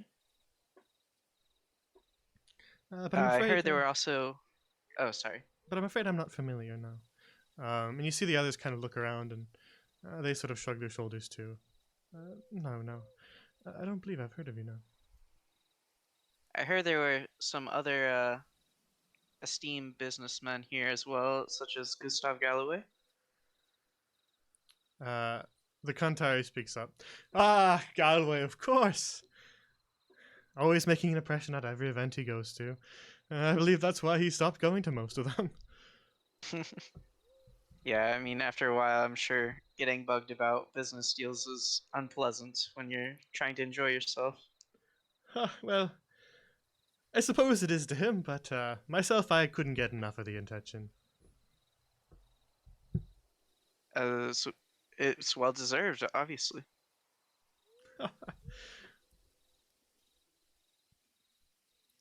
And yes, there's usually a fair share of aristocrats looking to make business deals here. Have you spoken with any of them? I've spoken with some of the party guests inside, but haven't necessarily attempted to break any deals quite yet. Well, some of them can be a little callous. They tend to approach with business first and friendship later, and it can be a bit tiresome, which is, I believe, the attitude that Galway has. I figure when the moment it presents itself, then I can seize the opportunity. Of course. Well, that's why we like our Elizabeth here. Always understands that business comes last at one of these sorts of events. And Elizabeth says, "Oh, you flatter me, Contare." Okay, I'll stay outside with them and just kind of conversate. Okay. And see if I can glean anything extra about what they think the party is about, or more of their connections to other party guests and things like that. From what you gather from a conversation with them, you don't get sort of any sort of underlying motive. They seem to be having the most fun out of anybody here you've talked to so far. Sort of just telling old stories about random events. Mostly the Kantare with his very flamboyant behavior. He loudly tells these boisterous stories of himself when he was younger. And the others sort of laugh along and ask him questions. Occasionally, he'll bring up other people at the party, but it's mostly the people that we've established are from Althea. He doesn't really have many stories to tell about the people who have said they're from Luchans. Okay. And then once I've finished drinking my wine, I'll just tell Elizabeth that I'm gonna go grab another glass, and that I can't resist how delicious it is. Delicious it is. All right. There was one more thing I was going to add to the end of that, but I'll finish this conversation first. She says, "Oh well, I'm glad you're enjoying it. It is our finest, so I'm glad that you have an appreciation for it." Yeah, of course. How can one not? Well, feel free to indulge all you want. Though the guards might not be too happy if you get a little too inebriated. I'll keep that in mind. Thank you. You have a good evening, and You all as well. come back and speak with us if you want to have some more conversation. It was lovely talking to you. Yes, of course. So the other thing that they talked about, just as you spent some time in conversation with them, Yeah. Kantare and the Contessa had only good things to say about Elizabeth, just kind of constantly singing her praises. And not just her, but the Fresco Vineyards. They speak frequently about how they've risen so quickly in comparison to some of the other vineyards in Carcassonne. The Does it seem? Kantare praises. Sorry, go ahead. Oh yeah. I was just gonna ask. Does it seem like it's more of an entitled viewpoint, or is it just kind of like more praising in a more like, I don't know, humble isn't really the right word, but like, you know, not in a condescending way towards the other vineyards? Not necessarily condescending. No, he just is very loud and positive and talks a lot about other people. Okay. So he's praising her just because more because he can. He's not really tearing down the other vineyards. He's just talking about how amazing it was, how quickly they have risen to Okay. the position they're in right now. Sort of accelerating way quicker than your usual very old established vineyard business would. Cool. And then I will make my way back inside. All right. I'm going to take a 5-minute break. So you guys can too. All right, gang, what are we thinking?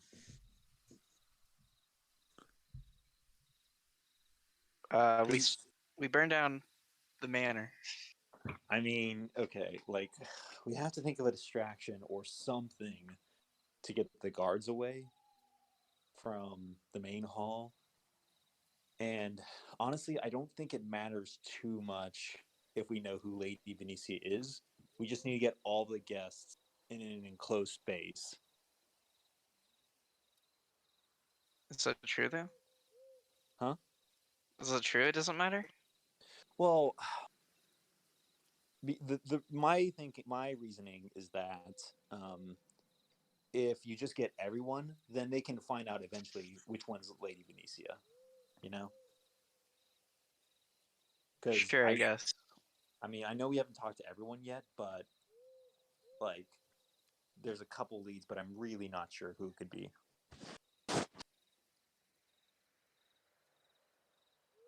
We have to get evidence before we even explore that option, though. Yeah. But I don't know what we can do about getting up there.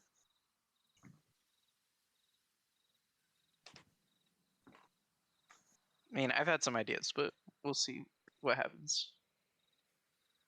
Yeah.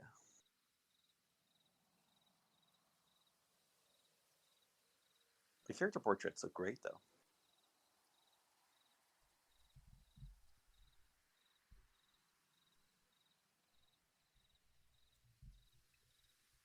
All right, I'm back.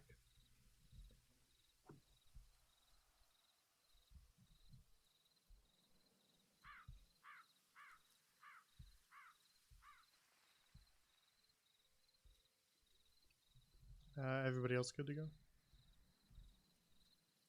I believe so. It doesn't seem like somehow Perry's not in the Discord. She just went AFK, I think. She probably Okay. just hasn't talked in a while. Yeah, she's just AFK. She's alright. Yeah, it's hard because I have to jump around between all four of you rather than all in one party, so. Alright, back inside.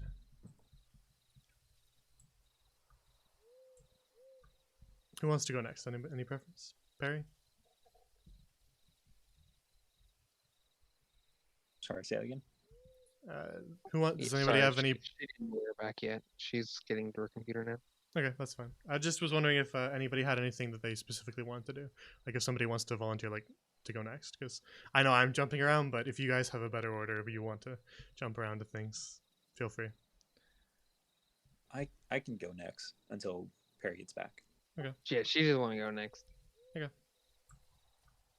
I just don't know who has like something that they specifically want to do. Proud will talk to the woman that Serpione Carmela said was suspicious. All right. You see her look up from. She's just kind of staring at her wine glass, but she looks up as you begin to cross the room, and her eyes follow you as you approach.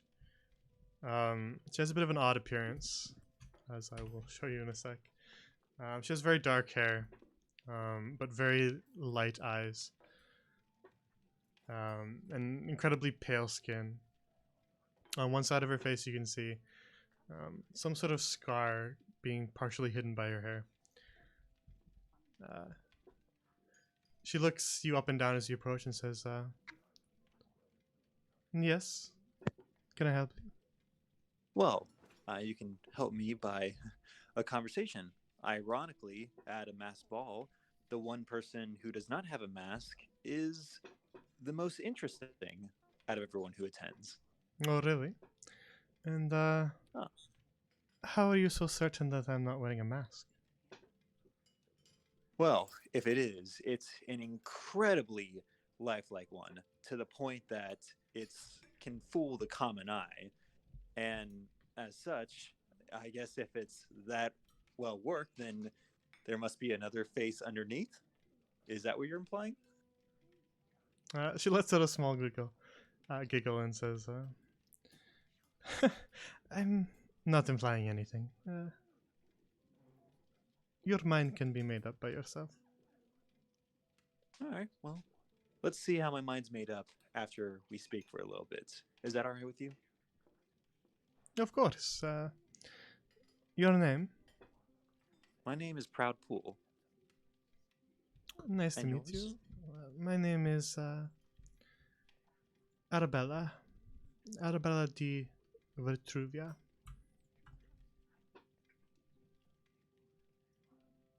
Di Vitruvia. Arabella is well met. And Now, what made you want to... Sorry, go ahead. what brings you to an event like this? Well, I was invited and heard that it was a special invite-only event, so I was curious to see what it all came down to and what it was all about. And unfortunately, I'm enjoying myself in the conversation, but it seems like that all that is, there's no dancing, there's a lot of people are standing around by themselves for the most part. Well, the noble types, they can be a little bit fickle, I suppose. And not all of them always get along with each other.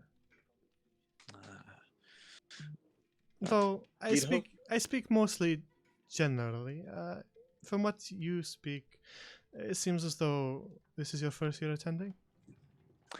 Very perceptive indeed. It is. Well, it is my first year attending as well. Even more perceptive then. So, when I speak of nobles, I speak in a general sense. The nobles from my home country, not the nobles here. But from what I've seen, nobles anywhere are mostly alike. Yeah. Somehow it's difficult to shed that hide of superiority and the ability to flaunt wealth and power whenever you see fit. Seems, no matter which country you're in. You're probably right about that. But but it's interesting. You were able to tell I was a first timer visitor, and you implied that nobles are the same from where you're from, yet did not give away where you're actually from. Are you intentionally mysterious? Well, an air of mystery is alluring. But I'm from Moravia.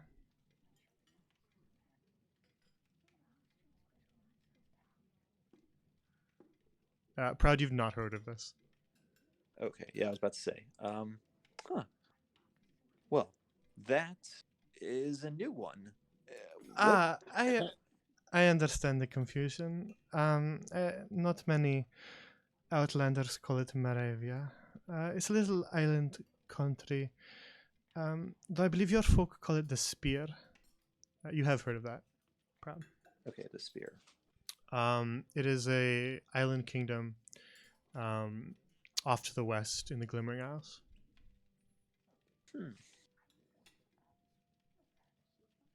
Do I know what the spear looks like if it was on a map? It is actually probably vaguely.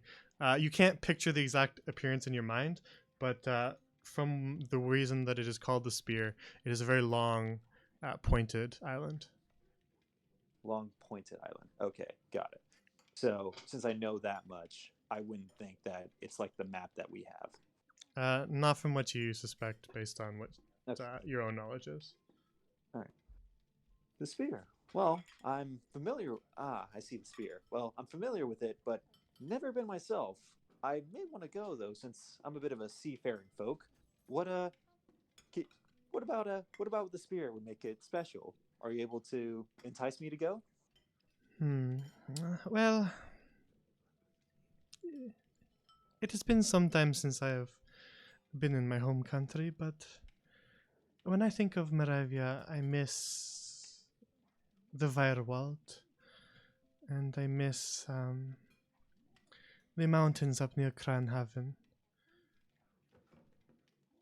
But I suppose it depends on what sort of things appeal to you.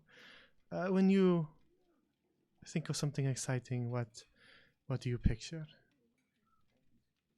Whew, that could be any number of things, really. Hmm, But quite something a you- vacuous question, I suppose. I suppose, but I'll try to provide a specific answer. I would say when I think of something that I'm looking for when I travel, I would say an experience or view that is very rarely seen. The ability to experience things or actions or moments that few in the world could dream of, and even fewer could even realize. I think I understand.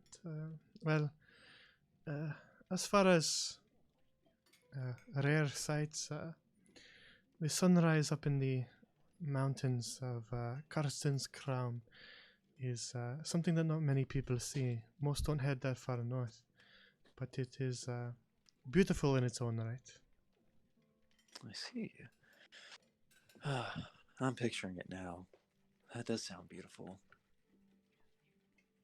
And especially with all the other beautiful imagery you were able to paint with your words, it seems like an incredible spot to relax, to visit, and even to live in. Well, all kingdoms have their share of problems.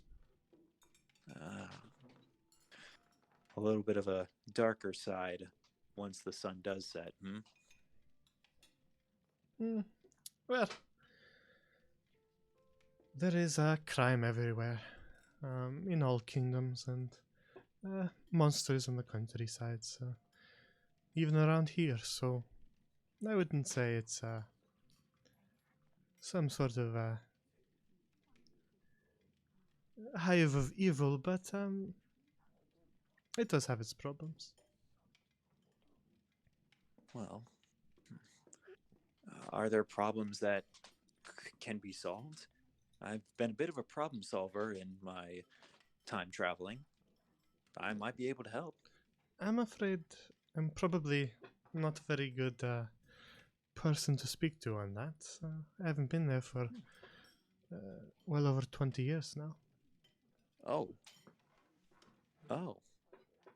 Well, it may be a bit rude to say this then, but could the spear really be considered your home then?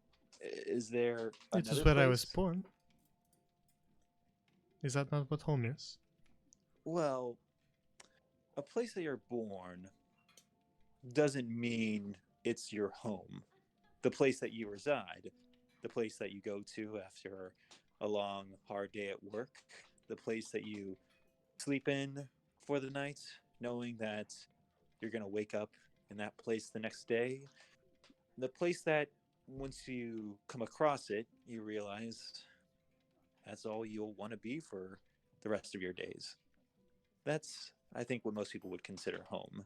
And from someone who hasn't been there in 20 years, I don't think you can consider that home, if you don't mind me saying. But if I'm in the wrong in my thoughts, then feel free to tell me to buzz off. That seems a bit strong, but I'm afraid I disagree. Though I haven't been to Moravia in quite some time, it is where I grew up as a girl, and it is the country that I love the most. So, to me, Moravia is always home. I cannot deny affection for one's birthplace. And I guess you have opened my eyes in terms of what homeland truly means. Not everyone has a place that could be considered their homeland, so that experience might be different for others than yourself. So I apologize for my implications with what I said. No apologies necessary. We all live life differently. But if you are not from around here and this is your first time here, what made you want to come to this party? Well, to be honest, it just seemed interesting. I had an invite extended to me by an acquaintance, and on a whim, I decided to check it out. Huh. Well, yeah, I mean, if you're able to come here, then I can't fault you for taking a chance, especially after it's the exact same thing that I've done. But it was very difficult for me. In fact, my invitation came by chance. How did yours come about? Well, a friend of mine, she was busy and she could not attend, so she asked that her invitation be transferred to me. So simply Well, pure luck, to be honest, as well.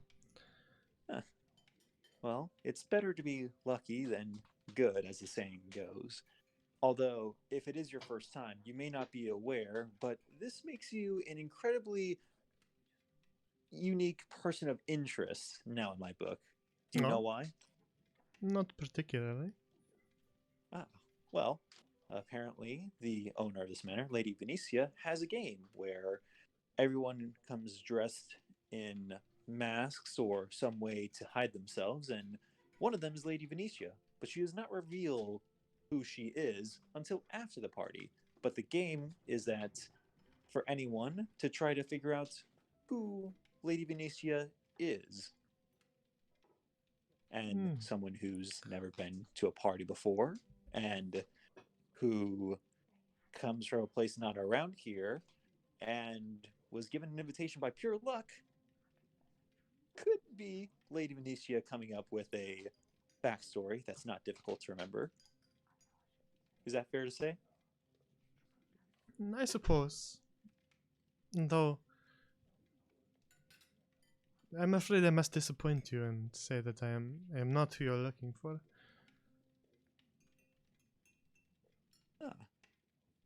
I could not disappoint me if you were not the person that I'm interested in, but if there, the only way I could be disappointed is if there was not more to the story. And I apologize for prying and pushing, but in order to make sure that I don't bother you further, who was the person that gave you the invite? Who was your friend? My friend. Marie.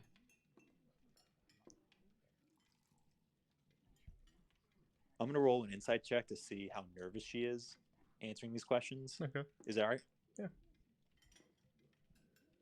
Okay, that's just a 13. Okay. You don't sense any sort of difference in her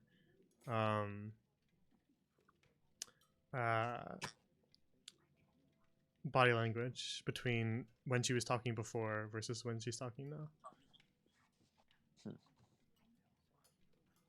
Ah, well, I apologize. I'm also a newcomer and a bit of a visitor to the city of Lucens. So the name doesn't quite, the name alone doesn't give me anything to go off of.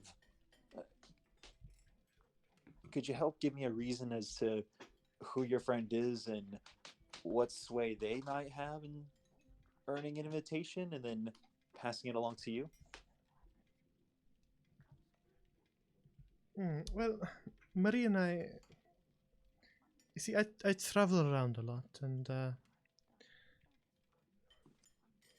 she is from here, from one of the noble families, and she was busy with something or other. I don't quite remember what she said it was, and she heard that I was in town, and she told me, Arabella, would you like to take my invitation since you're in town? Attend on my behalf? And I said, I suppose so. I see. Well, I guess then one more question before I stop interrogating you. What was the last name of your friend Marie? The noble family's clan name, rather? It was Marie Francis.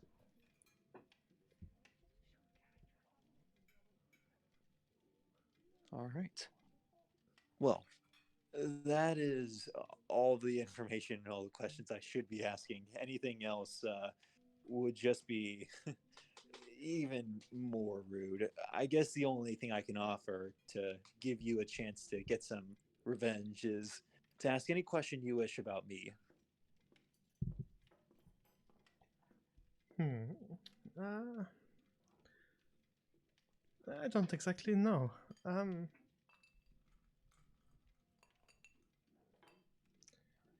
You've told me quite a bit about yourself, and nothing comes to mind. I'm sorry. Well, if you don't have a question, I don't want them to put anything on you. I anything I say about myself would only seem like boasting or indulge in sharing too much, especially to an audience that may not wish to hear it. That being said, I do appreciate the conversation and apologize again for the trouble in the line of questioning. I hope you have a great rest of your night, Arabella. It was not an inconvenience. It was a nice conversation. It was nice to meet you. It's nice to meet you. And then Proud will tip the cap and exit the conversation. All right.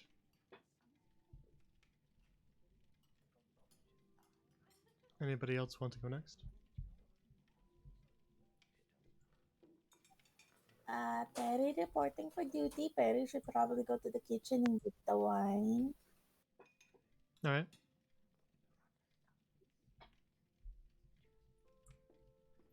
Then you make your way back through the Great Hall, winding past Proud and Ender, who has made his way into the Great Hall as well.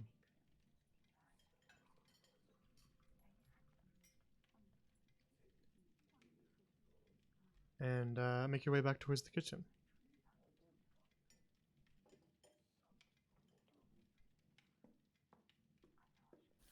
Before I go into the kitchen, I actually want to go around and talk to Fox. So I'm going to just kind of meander my way around the table.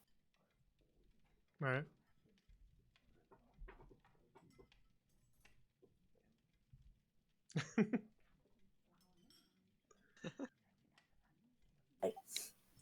So Fox, Perry might need your assistance to, I told you my name is Ted. Ted, Perry might need your assistance because Perry has, a question to ask you. Maybe in the kitchen, please. Very well. All right. The two of you head into the kitchens.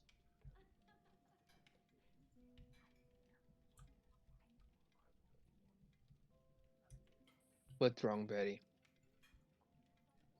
Perry just wanted to tell you that when she was outside, she noticed there was balcony out there. Maybe you can,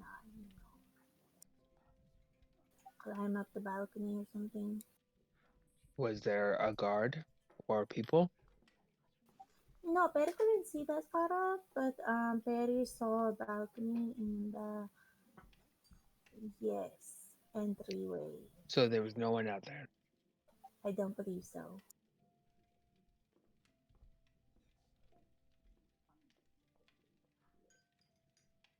I'll take a look at it. Okay, well, Perry has to go get wine now because I promised this lady wine, and I kind of already forgot to give it to her. Okay, 1 second.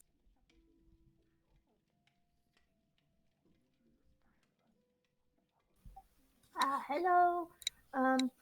Perry found people in courtyard and a nice lady. Perry already forgot her name. Said that she wanted some wine. Yes.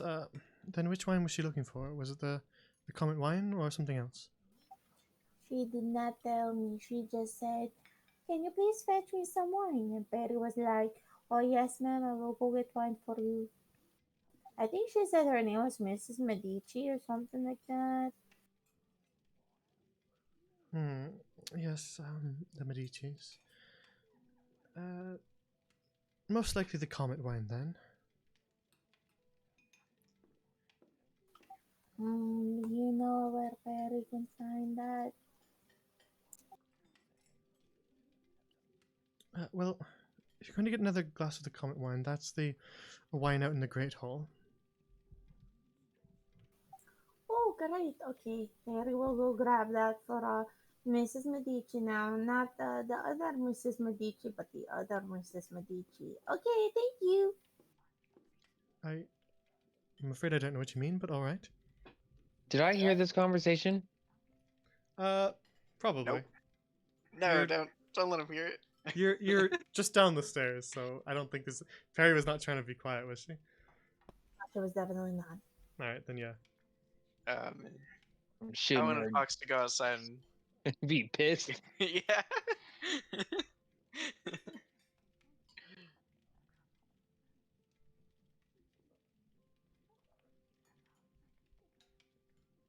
All right, so Perry, you're making your way back up the stairs. Is that And right? then I pass Fox and I'm like, yeah, no, there's just like people in the courtyard, but there's nobody in the balcony. I asked you. What the fuck? Okay, Perry's gonna go out to the courtyard now. Are you coming, Fox? Not now. Okay, bye. Perry goes to the Great Hall to go get wine. All right. Fox, you're going back towards the dining hall too? Or Yeah, I'm gonna go back out. then the two of you exit the servants' quarters, back to the dining hall.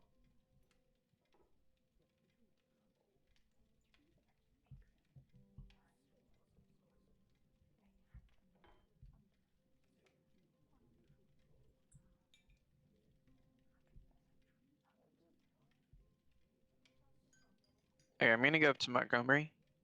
Yeah, you Sir, see. is there? Sorry, Oh, yeah. you see Fox and Perry pass through the main hall, heading towards the lounge, as you approach Montgomery. Sir, is there a restroom around here? There is indeed, sir. Just behind me. And he points off in that direction. Thank you. Of course, sir. Okay, I'll go in here and wait a few minutes, and then I'll come back out and see if anyone is looking in my direction. One of the guards glances your way Okay. as I'll the just- door kind of opens. You see one of the guards look back and then just kind of resume his duties. Okay, I'll wait until no one is looking in my direction, and then I'm gonna cast Detect Magic. Not ritually or. No. Okay. Just as a spell. All right. Let me think.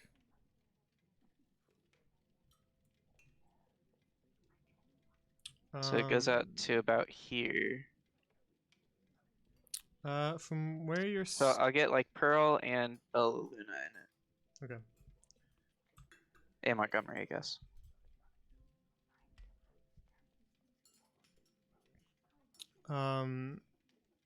Nothing on Bella Luna. Nothing on Montgomery. And nothing on Pearl. Okay.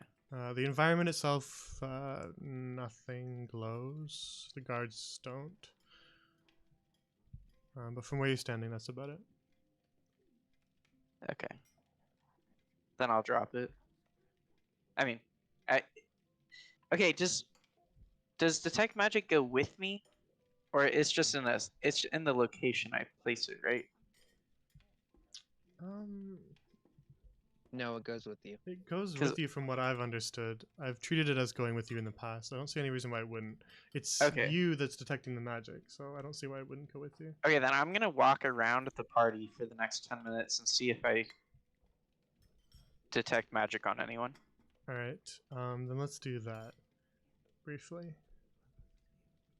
Nothing on Zahinja. The statues don't glow. Nothing on Alabella or Gulagak.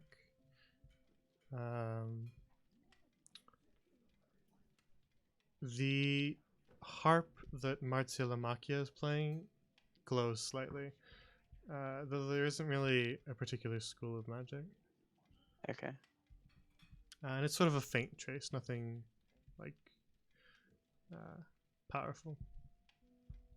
Okay. I'll just walk in here and grab some food to make it not seem so obvious as to what I'm doing.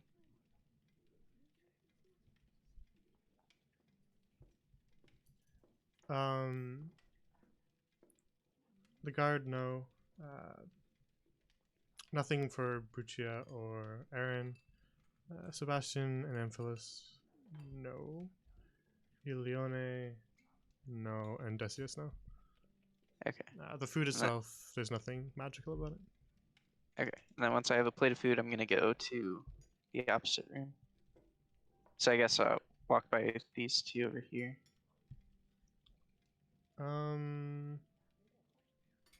No, nothing with either of those two either. Okay.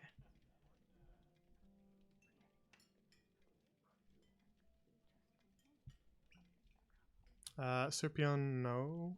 Gustav, no. Simplicio, no. The guard, no. Arabella's eyes glow.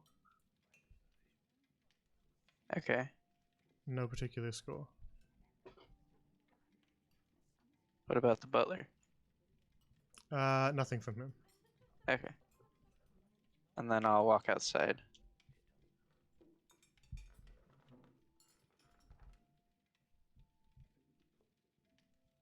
All right.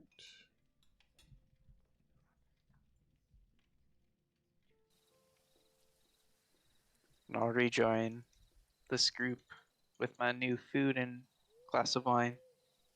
Just continue chatting with them, see if anything magical apparates. They happily welcome you back into the circle and just begin their conversation again. Just sort of jovially talking. Nothing from Elizabeth. Nothing from the Contessa. Nothing from Consolata. Nothing from the guard. Nothing from the flowers or fountain. The Cantare gives off some magic. Again, no particular school, just like faint traces. Sort of like a very faint aura throughout his whole body. Okay. And then I'm gonna stay here until it longer than it would take for it to fade away. So Okay. They continue talking. Just sort of pleasant and funny stories is what they mainly are covering.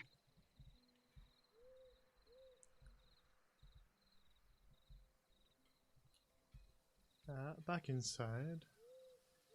Or actually, while we're here, Fox and Perry, what were you guys doing? I know Perry was heading this direction, right? Yes, I was. Okay. Then what about Fox? Fox was actually going to speak to Proud as if he was a guest. Okay, then we'll get to that in a sec. Perry, you exit back into the courtyard, feeling the breeze of the night air hit you as you you see that Ender has joined this group that you spoke to before. So Perry's like walking this way, right? And then can I like as I'm passing by just kind of like discreetly look up to see if anything's changed up on the balcony? Yeah, make an investigation check for me.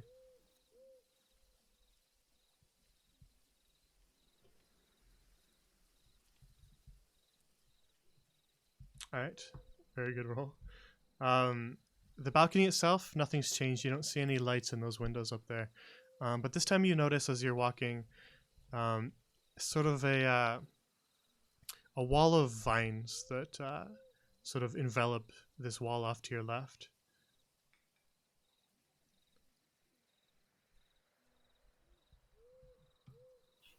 Okay, great. Okay, so Perry comes back. Hello, patrons of the party. I'm so sorry that Perry is late, but here is your drink, Mrs. Medici. Perry hands the drink to her. Yes, thank you, dear. She takes the glass from you. Thank you. Perry was just wondering, are you guys comfortable outside? Maybe it's a little bit cold, somewhat of a chill. The Cantare speaks up. Ah, yes, the night air does start to nip eventually, though. I can't speak for my companions, but I'm all right for a little longer. Okay, just was wondering, making sure all the guests are okay. Making sure everyone indoors as well as outdoors is okay as well. Is there anything else Perry can do for you at the time being? Consolata says, yes, thank you. But I'm all right for the time being. Does anybody else want anything?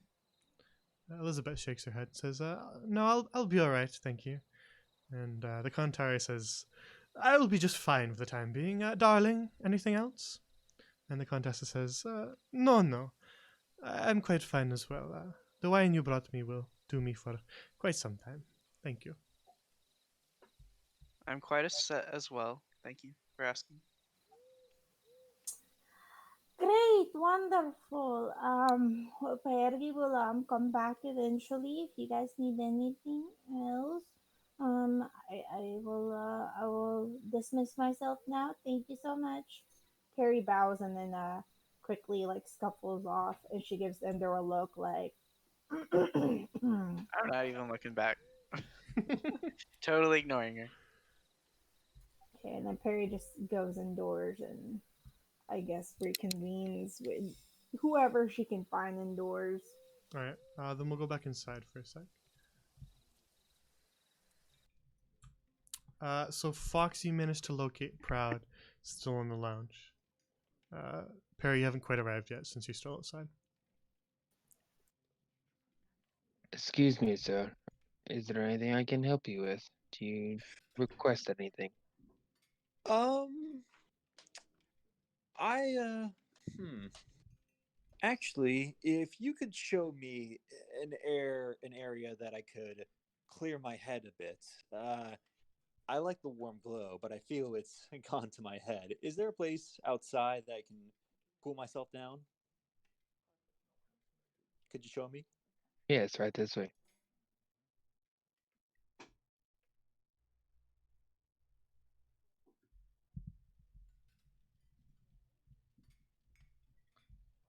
All right. The two of you head towards the door in the lounge and make your way outside. And as you open the door, you bump right into Perry.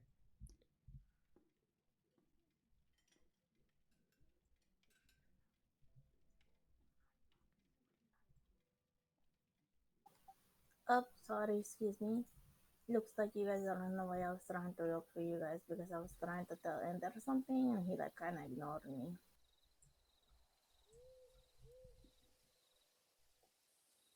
Pardon us, Betty. Right this way, sir. I'm Okay. sorry, Barry. Oh no, it's fine. You guys take a look at the balcony over there and I'll just like be right next by it. Okay, bye. Bye. Proud. Do you know of any of barons or baronesses here? What do you mean, barons or baronesses? Like the Oh, wine barons? yes. I haven't met anyone like that here. I only know of the one, the Kaiser. See if you can find out um, of any more. I found someone who is interested in talking to them. We might be able to get the destruction out of it. Well, I don't know if the wine barons would be here. I met one who is a liaison for one of the barons, Oh, I and she heard that other barons are here, or they have someone here for them. I see. I haven't met anyone like that here. At least not yet.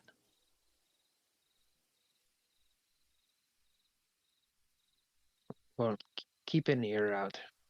Um, I'm gonna see if I can find anything else, and maybe a way to fucking get upstairs. Yeah. Let me know what help you need. All right.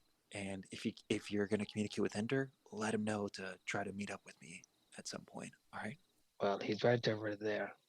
Also, if we could find a way to maybe use this is great. Parody's at the balcony. I'm gonna nod my head over to it. This looks like a good way to get in, but Yeah. these people can't be here, or they need to be distracted. Yeah. All right. I'll see what I can do. I'll approach them. Proud is gonna walk over past. Ah, Lavender. That's where you are. I've been looking all over for you. Uh, hello? Lavender? But I just like under my mask, I am blushing so hard. But no one can see it. I just like calmly am like, oh, this person must have heard about my endeavors with the apothecary. Nice to meet you. What's your name? Proud Pool. Oh, Proudpool, why don't you take a seat and join us? The Kantari speaks up. Ah, a friend of yours? No, not particularly. Just an acquaintance, then? Actually, we've never met. Oh, I see. I've just heard so much about him. I heard he was here and had to meet him. If you don't mind, I'll walk over and pull a chair out from the stable and bring it over. Of course, the more the merrier. Feel free to join us. Probably sit over here. Of course, yes. I'm sorry to intrude. I didn't mean to jump in on a conversation, but happy to join you all. What is it that you were discussing? Just idle chatter, not to worry, my boy. Ah, perhaps I can contribute. Perhaps you can. Well, the reason I came over was to speak with Lavender, but I heard a lot about his apothecary that he owns and just how magical it was. I've heard rumors even that Lavender here has the ability to bring people back from beyond the grave. Well, let's not go crazy. No, I've heard it. I've heard it myself. That seems a tad far-fetched, don't you think? I don't know. The stories you hear, the people that tell them, they almost feel like first-hand accounts. In fact, I must confess, one of the reasons why I wanted to come over and meet Lavender was after I heard stories like that, I wanted to see if he could do anything about my arm. And I'll You see, motion to my left arm. yeah, the people at the table kind of look at your arm. Elizabeth says, "Oh, that looks quite bad. What happened to you?" Oh, I fell from a long way out, and I passed out. When I woke up, I realized my arm was broken, and it's been this way for a while now. I was hoping that someone that was skilled in the fields of medicine, like someone who would own an apothecary, especially from someone who's proficient and skilled, like the stories about Lavender, then I would want to, have his help or have his consultation. After all, if this ball is a place where business can happen, I would look at this as another form of business. The beginning part of what you said, as you describe sort of how you introduce yourself, Consolata kind of pipes in and says, "Oh, how horrible! You must be more careful with yourself."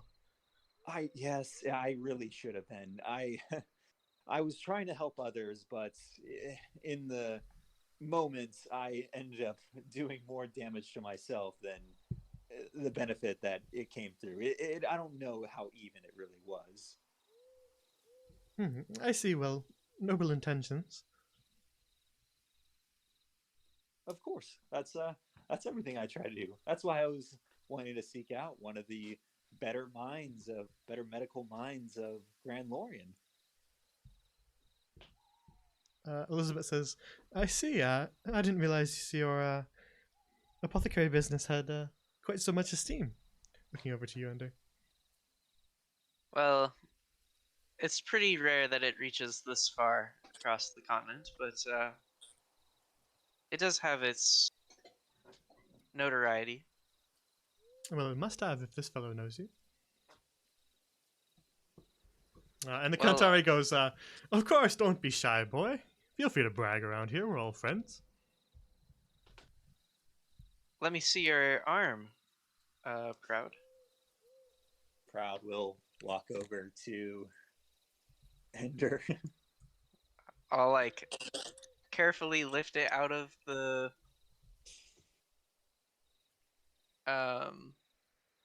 slingerson, whatever. Yeah, Proud's gonna bite his tongue while he's doing that to try to not make any noise or sounds.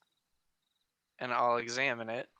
Can I just look and see if it's improved since I did last look at it? Because it has been a while. Yeah, somewhat. Still tender for Proud, but it is healing relatively well. It's not at any sort of odd angles. Okay. uh,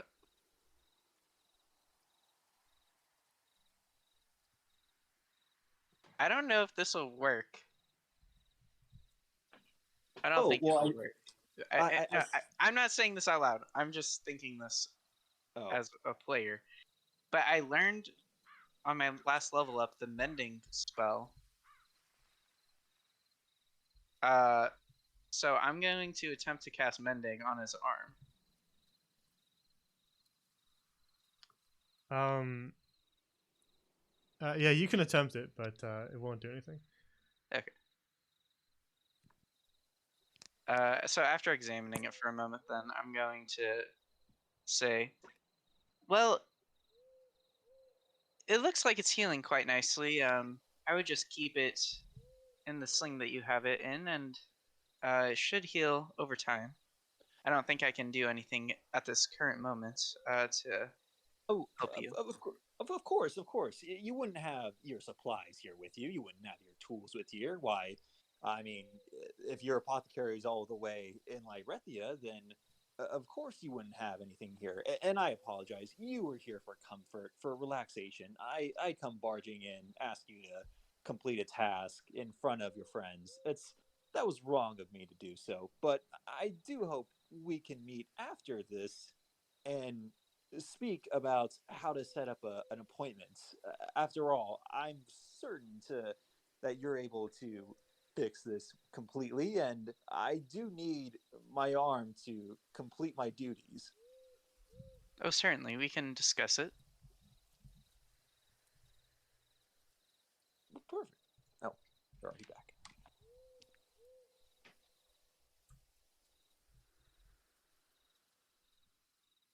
All right, you take your places back at the table.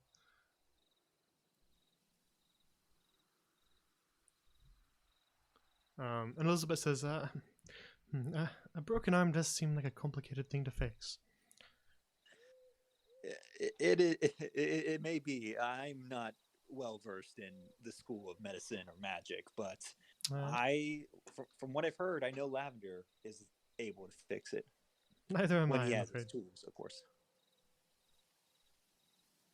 Sorry. I said, neither am I. Neither am I, I'm afraid. Medicine is not my area of expertise. I see. Well, what is it that all of you do? I've never actually met any of you. I only know Lavender. The Contari speaks up. Ah, how rude of me. I am Contari Medici of Althea, and this is my wife, the Contessa. You probably have heard of us, though. And my friends at the table, Consulata de Blasi of Althea, the mining magnate, if you will, and Elizabeth Paoletti over there on your right. Yes, I'm here representing Fresco Vineyards. Oh, Fresco Vineyards. You're the vineyard that's responsible for tonight's wine? Indeed, we are. That was a gift from Ariadne herself. Well, much appreciative of the wonderful gift. It tastes amazing. I'm glad you're enjoying it. I had been making my rounds and having conversations, of course, gossiping and rumors with the lot. There's actually quite a couple things about all of you. I must confess, I did not know much about the Medici family until tonight, but only glowing remarks about the two of you, about how much fun you have and how you're really the most energetic and most lively people ever at these parties. The Contessa speaks up. Yes, my husband does have quite the flair for excitement, and he can be quite the character.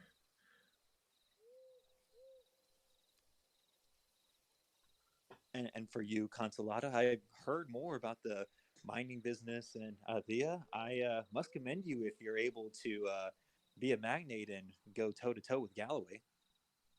Toe to toe is probably not the right word for it. Ah, well, of course, humility in business is very vital and a skill that is lacking in today. And Elizabeth, I had heard that someone wanted to speak with you personally, or at least speak to someone personally about the wine itself. A connoisseur or very much an enthusiast of wine. Oh, really? Who was that? Yes, I I don't actually. You know, I was in the rush of meeting everyone. I didn't actually get their name, but I know where they're at. Apparently, they're on the other side of this manor, on the other outdoor area.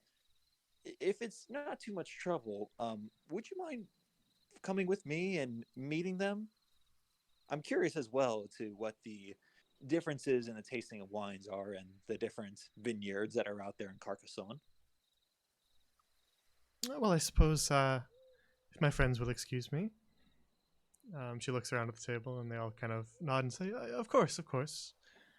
She says, "I guess I can take a moment to pursue this." Perfect. As we're walking over, please tell me more about the cosmic wine. The Comet wine is Or cosmic wine.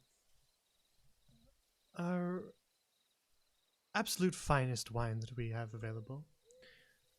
It is Ariadne's own recipe, and it is part of what has sort of brought us to the forefront of the winemaking business here in Carcassonne. Ah, Ariadne. You said it was the Fresco Vineyard. So yeah, we're just walking through, Mhm. and it's basically just gonna be small talk the entire way. I don't know, is Fox leading me there, or did? And Fox just told me that they were on the other side, right, outdoors. Yeah, Fox, you tell me what you're doing.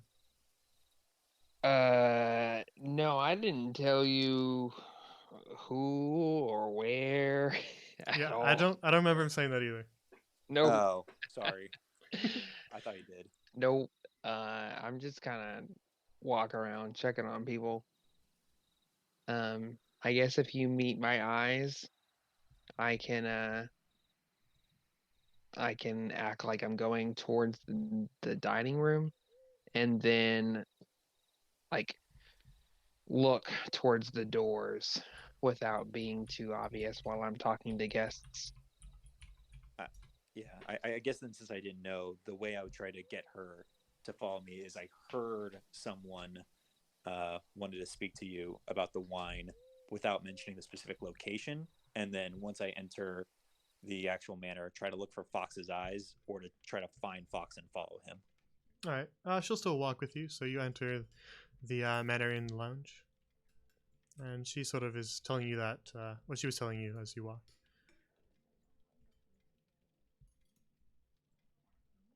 You know, I had heard in even the tavern in this town that it wasn't even the Fresco Vineyard; it was the other one. It must be very competitive. Yes, winemaking in Carcassonne is a competitive game. I can imagine so. How did you pull off a deal like this? Well, the wine was a gift. Ah, well, that's a pretty good business deal. I have to say so myself. I'm no wine baron, but that seems like a good way to go about it. Mm, Ariadne, though she'll probably deny this if I set it in front of her, she is a rather shrewd businesswoman. Well, of course. And then since Proud meets Fox Eyes, Proud will open the door, not knowing what he's expecting. Okay. All right, you open the door and are hit with a light breeze as you make your way outside.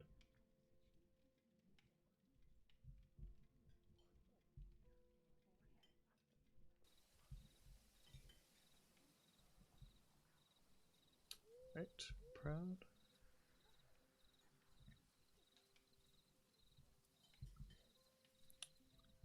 And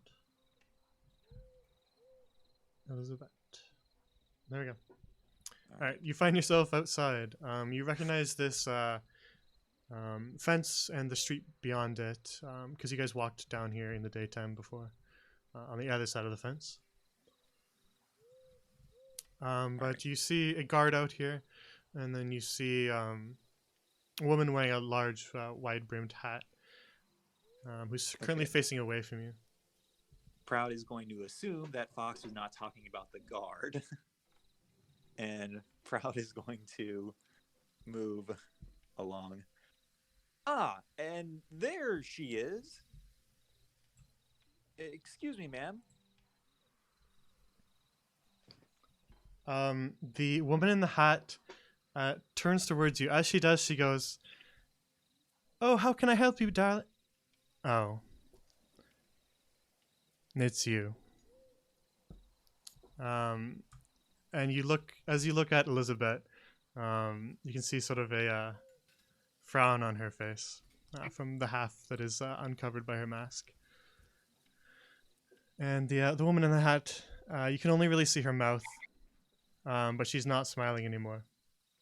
And she says, "Elizabeth, what are you doing here?" And Elizabeth says, "Business, same as you, Shalia." And Shalia says, "I have no idea what you mean, darling. I'm merely here for fun." And Elizabeth replies, "Fun? I'm sure, yes. I'm sure that I believe that. Proud, this is who you wanted me to speak to? Shalia Merithil." I was unaware. It seems you two don't like each other and know each other. Very astute. Shalia and I go back a ways, and none of it good. Shalia I says, see. "Oh, don't be so harsh, darling." Is this just with the wine business, or is this personal? Shalia here has been a thorn in my side for the entire time I've worked for the Fresco Vineyards. And it seems that she is not willing to give up her position as a thorn in my side. And Shalia, you see that actually the grin return to Shalia's face from underneath her hat, and she says, "Oh, a thorn in your side? How mean. I only ever wanted to do business." Ah, business. That's good news, right? But stuffy Elizabeth here. She had no intentions of that, so of course, she always blew me off.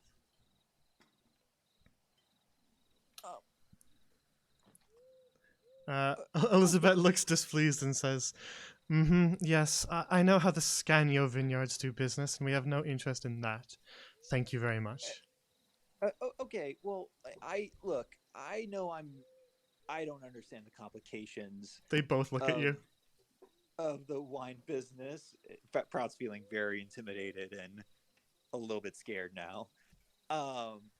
I understand the wine business, it must be very competitive to say the least, especially if tensions are this icy just on seeing each other. But in the end, I mean, couldn't working together provide some advantage, especially over the other wine baron that's around? I mean, surely there's a common enemy there, no? Shalia pipes up. "Oh, you must mean the Kaiser."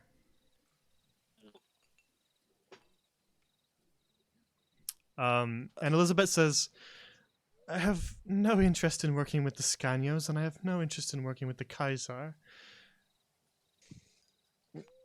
Right, but it's not working. You don't need to look at it as working with each other, but rather aiding each other to work against a fellow opponent. The enemy of my enemy is my friend, as the saying goes. Elizabeth speaks up. "My friend, I think you might be a little out of your depth. Not to sound rude, but the Kaiser would shake your hand while holding a dagger behind his back, and the Scanios wouldn't even bother hiding the dagger. Proud to look at Shalia. Shalia's smiling. This exact grin. Uh, Oh, you make us sound like monsters, darling. All's fair in business.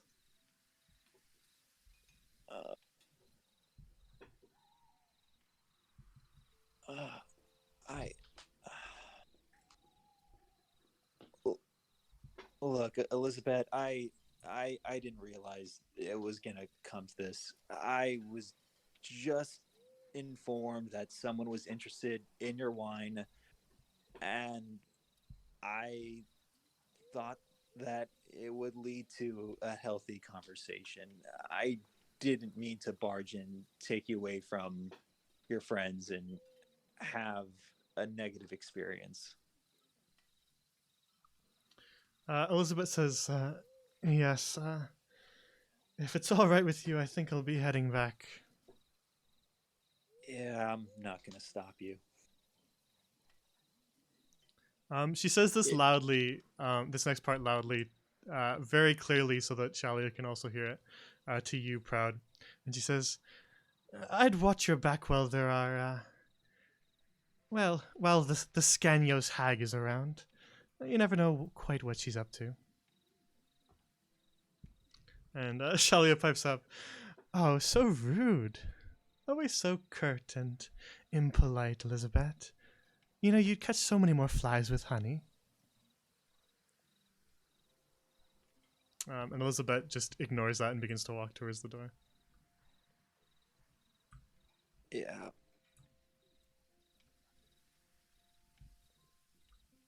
Proud's not gonna follow her. She goes inside. And as you look off to her and then look back, Shalia has stepped up closer to you in the time that you looked away and then back. And she shoots you that same grin and lets out a little giggle and says, well, wasn't that interesting? Yeah, interesting's one way to put it. And who exactly are you? My name's Proud Pool. I brought her here because I was told that someone was around waiting for, or had interest in the wine that was being offered for tonight's party. I assumed it wasn't the guard, and you saw the rest. I see. Well, knowing stuffy old Elizabeth, that was never going to go well. Yeah, I mean, I've seen business deals break down, but that one was just, I mean, combustible to say the least. Is it always like that between you two and the two vineyards? Yes, she's always ever so uptight. It's no fun, really.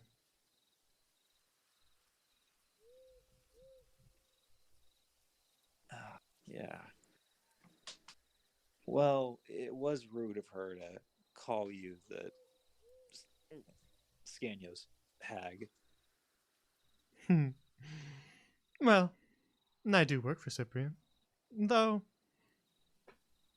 do I look like a hag to you? No. No, you don't. Well, that's a relief. Also haven't seen a hag. That's not important. But anyways, I really don't understand. From what I know, the Kaiser's the most well-known name for vineyards in Carcassonne, and the Scanios and the Frescos, they don't want to work together at all in the slightest. A combined effort, from what I know from you two, might be able to usurp him. Yes, it's true. Old Golden Boy does have his fair share of power. But, the Frescos and their vineyard, they're far too uptight. We here at the Scanio Vineyards, we understand that good business sometimes requires a little wiggle room. And working with the Fresco vineyards does not leave you such room. Proud will kind of narrow his eyes at Shalia and say, "Wait a minute. Does that comment the wiggle room? That implies a lot, doesn't it?" Well, of course. It was meant to. And I'm sorry, I don't know your role within the Scanios. What position do you hold in the vineyards? She shoots you this grin again. Just a representative, darling. A Just a liaison, if you representative. will. Oh, so you wouldn't know the inner workings or high level plans or details of those vineyards. Oh, wouldn't I? Well, what do you know about the Hellish Hangman?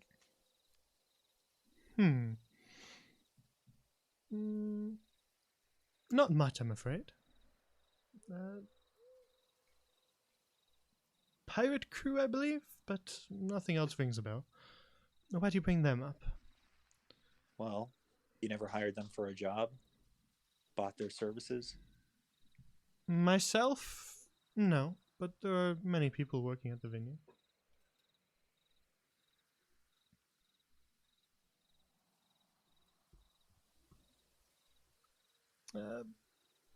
Working with pirates can be so uncouth. I prefer much more elegant measures. I see.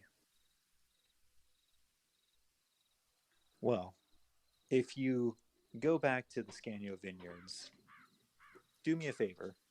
Find out if anyone did, and if so, have that person find me. Proud Pool. I see. But, you must know by now that favors have costs. I gave you a chance to mock Elizabeth on her special day of one of her vineyard's wines being showcased. That wasn't enough?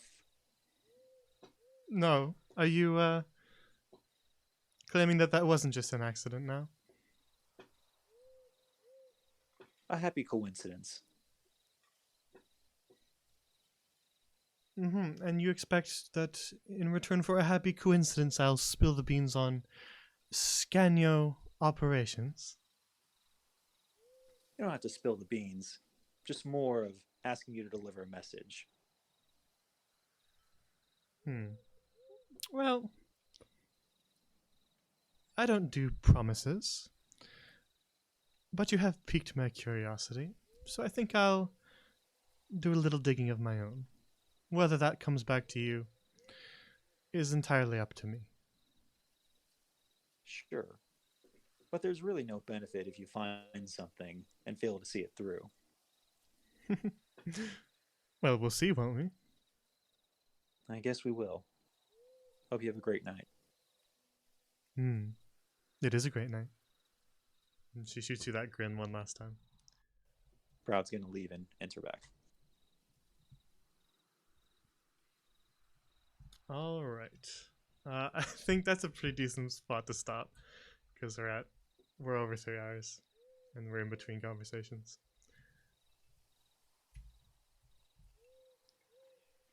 Cool. That was a good session. Yeah, that was fun. Okay, so Fox, did you tell me that the person just wanted to know the secret of the wine, or they wanted the representative? You said the representative, right? I said she wanted to speak to other barons. Well, That's what she told me, or at least that's what I remember. thanks, bud. I didn't tell you to pick that one. That was the only one at the party. No, I'm pretty sure there was at least one other one. I think Ender actually talked to a second Baron. Is that right, Jay? Is there more? Isn't there more than one? I know Ender talked to somebody. I forget exactly what. Your suspicion is in the right direction.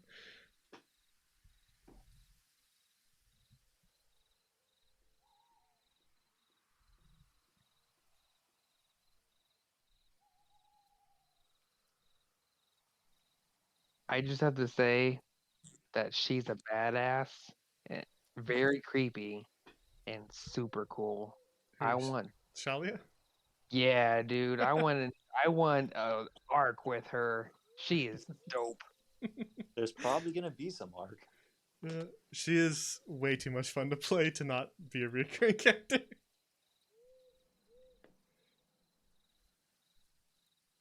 I think her and oh crap, the flamboyant guy. Oh, Kantari? Oh, that's so good. I love both of them. Yeah. I just Also, want more Ender, time. Ender, you're on your own on that garden because Proud's not going back there. Well, I'd hope not.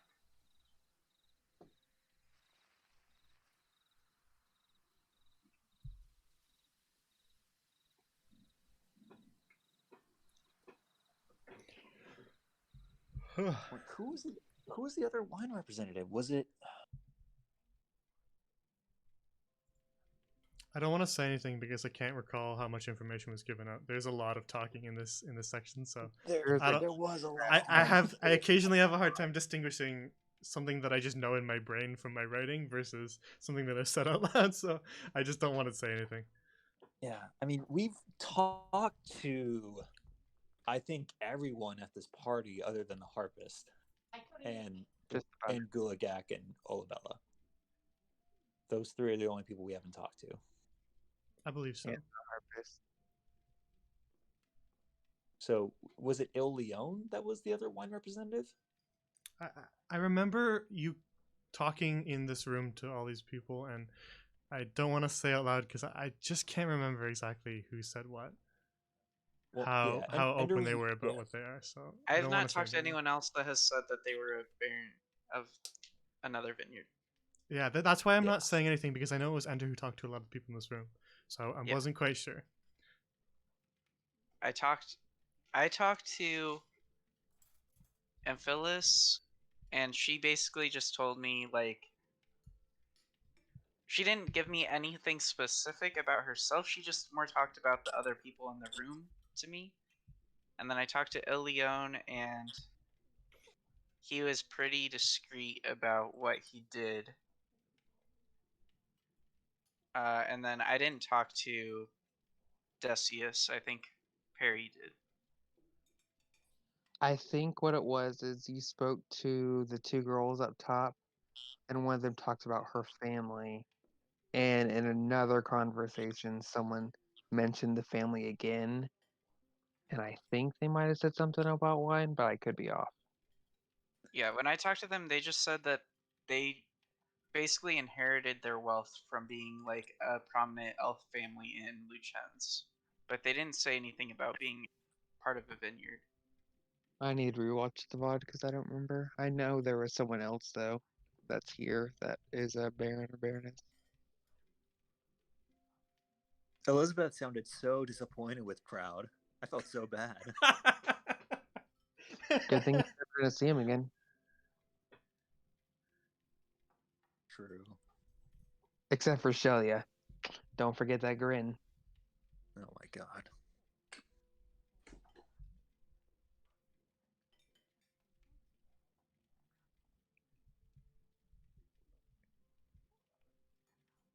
Unintentional ways to tie backstories into the session. Yeah, it works out perfectly.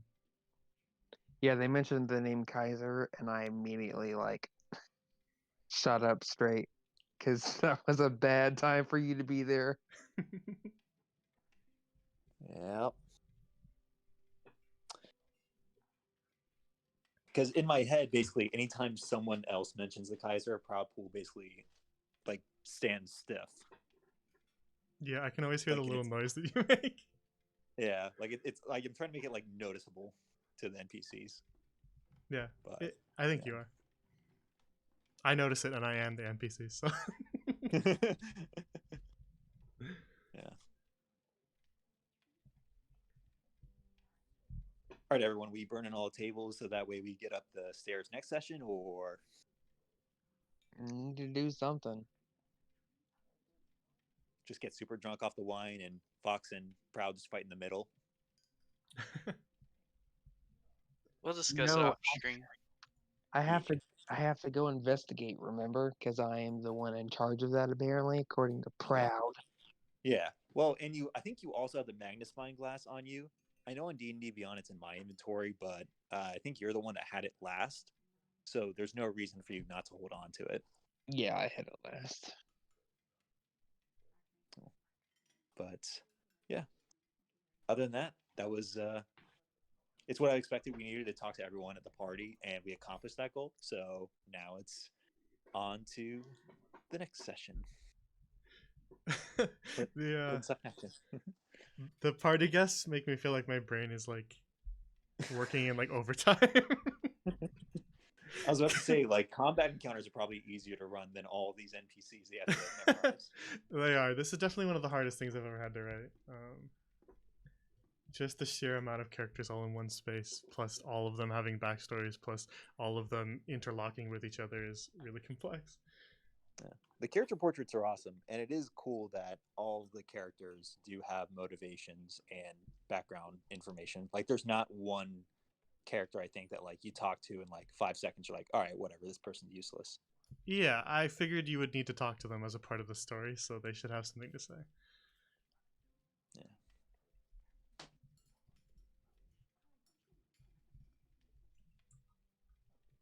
But yeah, that was that was a fun session for me, especially.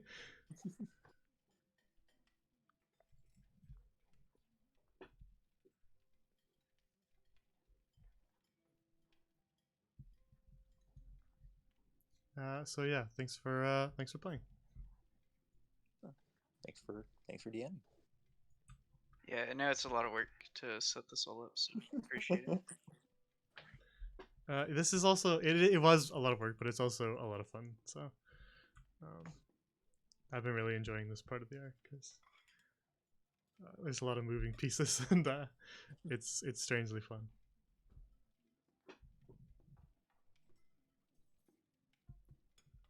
But yeah, so the next stream will be Sunday, 6:30 p.m. Eastern, with A Class of Crows. Though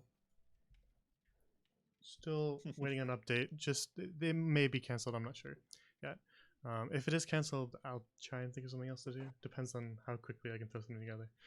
It probably won't be D&D at least, because that's usually a lot of prep work. But yeah, it's a tentative yes for now, and I don't quite know. Just because something might come up. So I'll post an announcement if something changes when I find out. But yeah, other than that, Class of Crows, they are off in a cave somewhere. Thank you. It was a good session. It was a lot of fun. These guys are always fun to play with. But yeah, they're off in a cave somewhere, and they are trying to figure out some puzzles. So let's see how big brain the crows are next session, shall we? Because I think last time they were presented with a puzzle, they gave up immediately. Though that was, to defend them, that was a very, very difficult puzzle.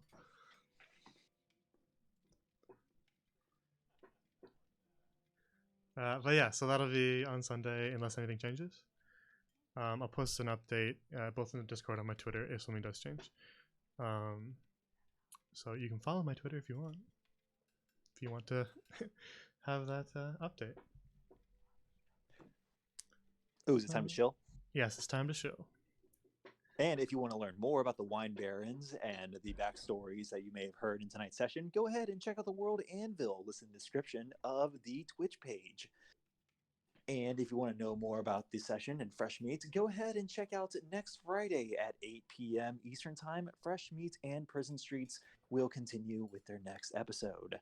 And the other session Jay has not mentioned yet is Hearth and Home, which takes place Tuesday, 7 p.m. Eastern Time. Indeed. They're an interesting place too. They tried to leave town and ran into a bunch of obstacles and then have ended up back in town. So they'll probably be heading out again in their next session, which will be interesting.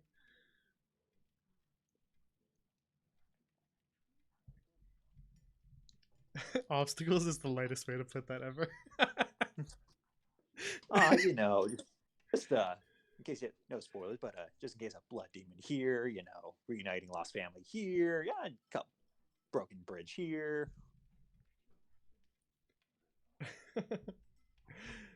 Can always count on that group to investigate the weird thing I put off to the side.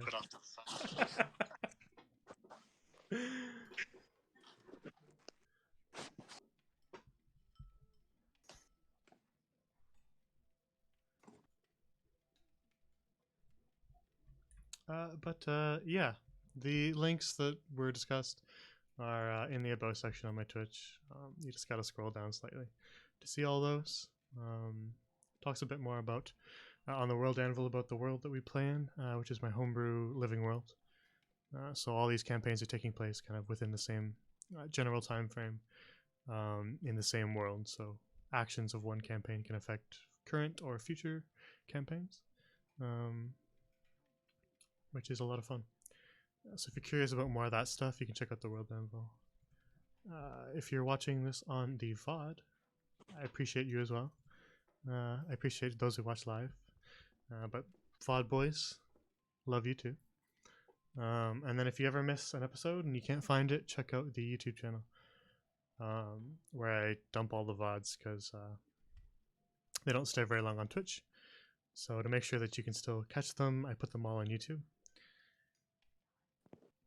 So if you can't find it on Twitch, check out the YouTube. If you haven't followed and you're watching this, we would appreciate if you followed. It's free. But other than that, I appreciate everybody who watches. As this is a lot of fun to do. And the more people that are watching is the more people involved in this sort of living and changing world, which makes it even more fun. So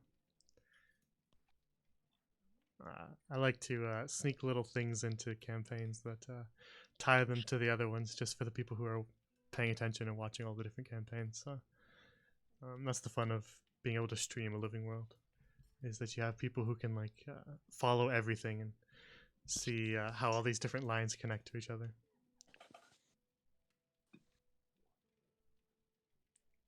But yeah, other than that, this is where we'll end for today. And I'll see you guys next time. So take care. Thank you for watching and have a good night.